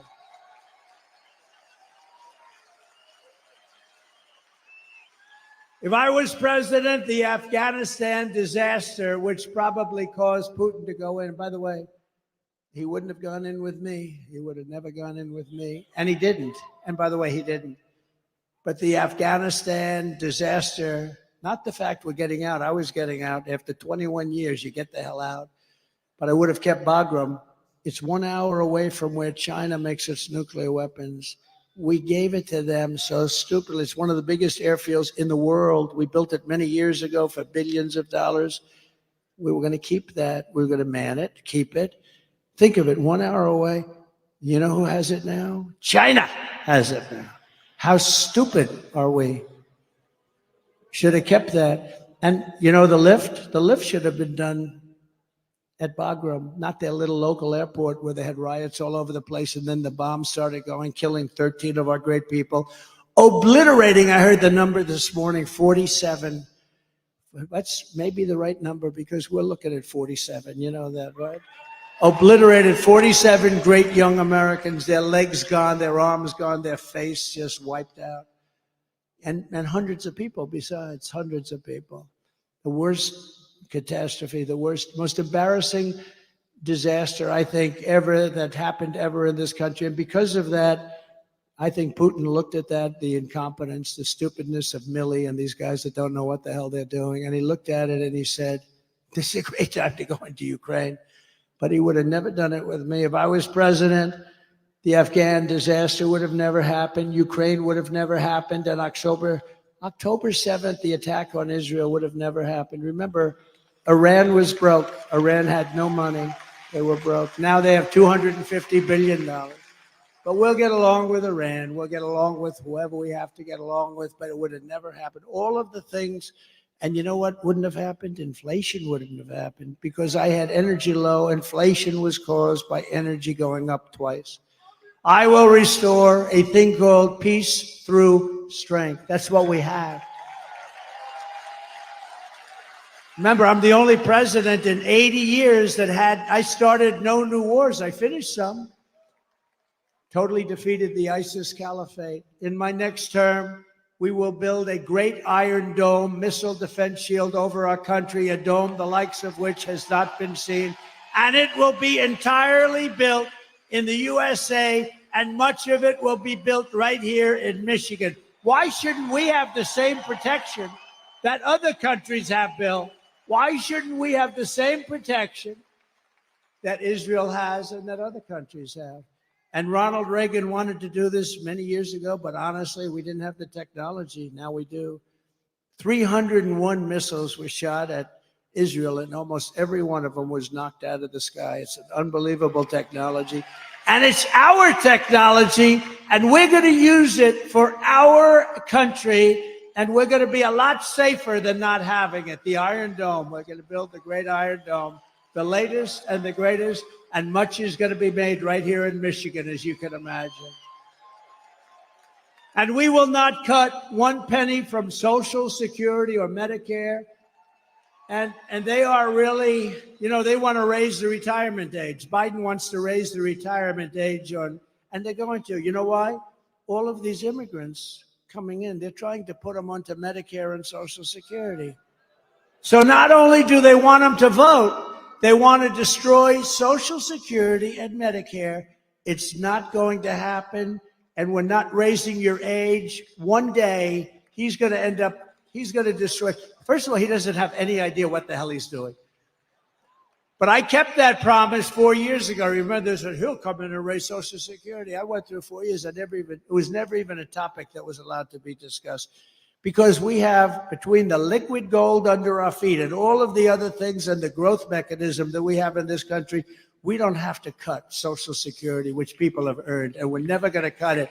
And when you hear that stupid guy, that low IQ guy, get up and say, I inherited 9% inflation. False. He inherited 1.4, but really nothing. And when he says, he's going to raise Social Security, no, false. He's going to raise it because he's stupid. That's why he's going to raise it. Don't believe it. They have this line where it goes one after the other. But one thing, it's very simple. They're going to raise your taxes 4 times, and that's there because they don't want to renew the tax cuts that I gave. It's approximately a 4 times increase, and they don't want to renew them. But you can't believe these people when they get up. Biden and I watched Camilla the other day, brilliantly put on Fox. I don't know why Fox does it. Please, Fox, will you please get smart? Will you please get smart? And she's ranting, right? He is going to destroy Social Security. He's going to destroy Medicare. He's going to destroy this. I mean, just made up. It's just sound bites. It's disinformation. That's the other thing they're good at. They say anything they want to say. I am going to protect your Social Security. We're not going to be raising the number of years. We're not going to raise it by 1 day, let alone 1 year or 5 years or 10 years like some stupid people want to do. We're going to grow our country. It's going to be growth. And it's going to be using the assets and resources that we have, much of it right under the ground. We're going to rebuild our cities into beacons of hope, safety, and beauty better than they have ever been before. We're going to have to work with the Democrat governors and mayors on that. But our cities are just horribly run. And then we have our capital, our beautiful capital in Washington, D.C. We're going to take it over. We're going to clean it up. We're going to renovate it. We're going to rebuild it. We're going to make our capital the most beautiful anywhere in the world. We're going to get rid of the nightmare of murder and crime. And it will become the most beautiful capital anywhere in the world once again, but far more beautiful than it was before. And when you want to go from Michigan to see the Washington Monument, yes, we're keeping the name Washington. We're not changing the name. Or the Jefferson Memorial, where there's a big move to change the name. We're not changing the name. Remember when they were knocking down statues and I was president, and I found an old bill and I reenacted the old bill. Anybody touching, knocking down, or even trying to harm any of our great statues or monuments goes to jail for a 10-year period with no commutation and no shortening of the sentence. And it was a beautiful sight as we watched everybody leave town. They left town so quickly. They left town. We said, bye, everybody. No, we have to meet people that have evil intentions. They wanted to knock down the Jefferson. If I didn't get the military out to save the Jefferson Memorial, they would have done a job. But I found this old law that today we're almost incapable of producing things like that. 10 years, and there's nothing like good behavior, and you get out in 2 days. It's 10 years in jail if you touch our monuments, if you even try to knock them down. I had a news conference, I signed it, and everybody left town. It was a beautiful thing to do. We're not doing it. We won't be changing the name of Jefferson, Washington, Lincoln, like they did our forts. I get out of office, they did our forts, right? We won 2 world wars in those forts, and now they have different names, many of them. Fort Bragg, and the people that live next to Fort Bragg are not happy. They're not happy. They changed the name. We won 2 world wars out of Fort Bragg, and then they decide to change the name because they think it's politically correct. On day 1, I will sign a new executive order to cut federal funding for any school pushing critical race theory, transgender insanity, and any other inappropriate racial, sexual, or political content onto the shoulders of our children. And I will not give 1 penny to any school that has a vaccine mandate or a mask mandate. And I will keep men immediately, day 1, out of women's sports. And I will fully uphold our very important but under siege Second Amendment, as I did for 4 years. And I got the full endorsement from the NRA. You saw that. They gave us their full, strongest endorsement. No, for 4 years I protected, and it was not that easy to do. We will protect innocent life, and we will restore free speech, and I will secure our elections. Our goal will be one-day voting with paper ballots, proof of citizenship, and voter ID. It's very simple. But until then, Republicans must win. We have to win, win, win, win, win. We want a landslide that is too big to rig. I said it before. I'll say it 100, 200, 300 times before that very spectacular date. But, remember, November 5th is not really the date. It starts in early September, North Carolina and some others, because now we have these ridiculous laws where you can vote before the election, after the election. We got to have one-day voting. What happened to those ballots that were over there last week? Oh, sir, we moved them around a little bit. Oh, really? I mean, think of it. You vote 2 months early. Nobody knows what the hell's going on. Where are all the ballots that happened? Why are they using a shovel? They're shoveling off. You ever see what goes on? Take a look at what happened in Georgia. They're shoveling ballots into wheelbarrows, moving them around. If you took the 10 worst presidents in the history of the United States and added them up, they would not have done near the destruction to our country as Joe Biden and his horrible Biden administration have done. They're destroying our country. They are destroying our country. And, you know, we get up and we have levity, we have laughter, but honest, there's really nothing funny about it. They got millions and millions of people, many of whom are criminals and terrorists, flowing through, and people from mental institutions flowing through into our country totally unchecked. And they moved many of them into hotels. Some of them are luxury hotels. Hotel owners are making a fortune. They're destroying their hotel in a certain way, but they're making a fortune. And our military is living on the street with nothing. And yet they're putting these people into luxury hotels. So if you want to save America, get your friends, get your family, get everyone you know and vote. You got to vote early, vote absentee. I don't care how you vote. You know, they all say, oh, sir, we have to vote early. Well, you know, a lot of times you vote early, that's gone. You got to vote, and you got to follow your vote. Make sure it doesn't get canceled out. You can do it. Vote on election day. I don't care how you vote. You've got to vote. Vote early if you want. Everyone's saying vote early. I don't. But look, you got to vote, and you got to get out and vote. You got to protect your vote. That's what Michael's doing. He did it better than anybody else in the country in North Carolina. That stayed right here when Georgia went down, when Pennsylvania went down. It stayed right there. All of a sudden, in certain states, they found all these votes. A totally rigged election. We're never going to let it happen again, because this time if it happens, we're not going to have a country. We won't have even a semblance of a country left. And if you want to help us ensure election integrity, sign up. It's called protectthevote.com. Protectthevote.com. Sign up. And that's on election integrity. You got to watch and watch very carefully. So in conclusion, from Marquette to Midland, from Lansing to Flint, and from Detroit to right here in Grand Rapids. We've had great victories in Grand Rapids. Remember when we won the state of Michigan? Now, we did much better the second time, but I won't mention that. But remember, and I was at Grand Rapids, and we came in, and we had a crowd like nobody ever saw late in the evening. Remember that? You were there? And we had a crowd like nobody's ever seen before. I said, why would we lose Michigan? And we ended up winning Michigan. I was right. Actually, Bill Clinton told Hillary that he was in Michigan. You're going to lose. You know, he's a good politician. He had a natural instinct. He said, you're going to lose Michigan. You're going to lose Wisconsin. They said, oh, why are we listening to this man tell us this? And he was right. Wisconsin and Michigan. I said, why are we going to lose? We had 49,000 people show up. She had like 300 people show up. I said, why are we going to lose? And we won. We won Michigan. And then we did much better the second time, but bad things happened. We're not going to let that happen anymore. We stand on the shoulders of the brave Michigan patriots and tough Michigan workers who manned the first assembly lines. You remember that? Does anybody remember that?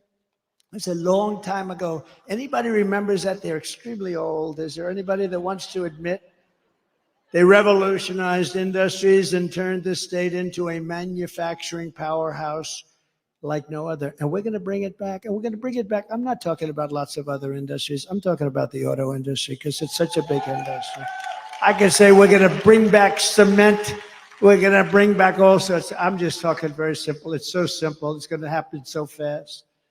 You're going to be at a level as though you were from 30, 40 years ago. You're going to manufacture cars again at a level that you haven't seen in many, many decades.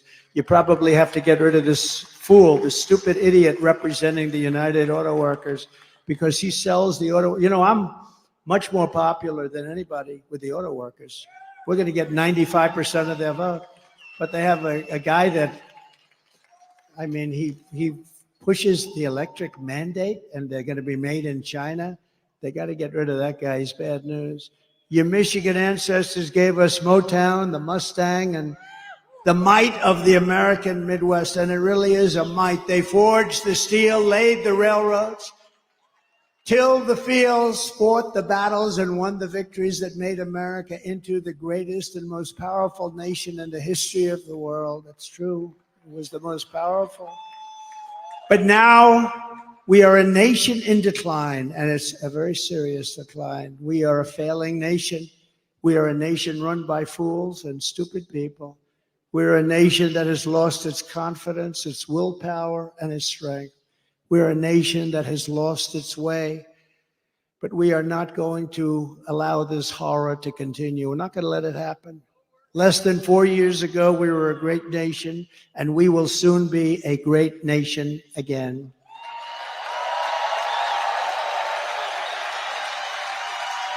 With the right leadership, every disaster crooked Joe Biden has created can be fixed, and very, very quickly. Every problem can be solved, and every wrong can be rectified. By this time next year, America's borders will be strong, sealed, and secure. Very easily. Get ready, Tom Homan. Inflation will be in full retreat. Our economy will be roaring back. Optimism will be surging. You will have your confidence back. We don't have any confidence.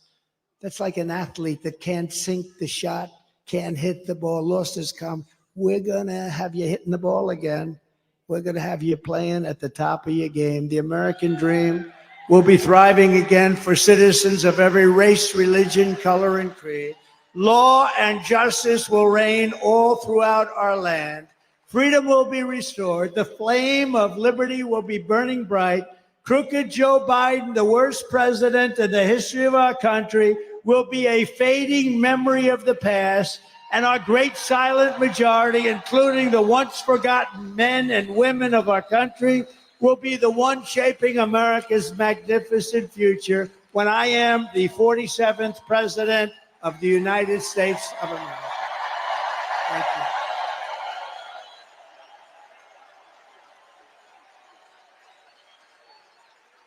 Because we are all Americans, and together we will show November 5th to be the most important day in the history of America. It will be the most important day.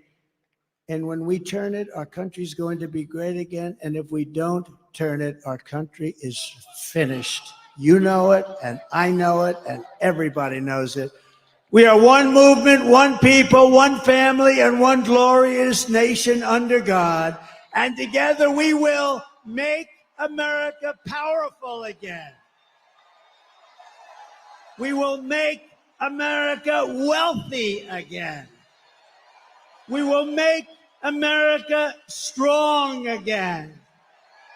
We will make America proud again. We will make America safe again. And we will make America great again. Thank you very much. Thank you, Michigan. Thank you very, very much. Thank you.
River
short on your dough, you can stay there.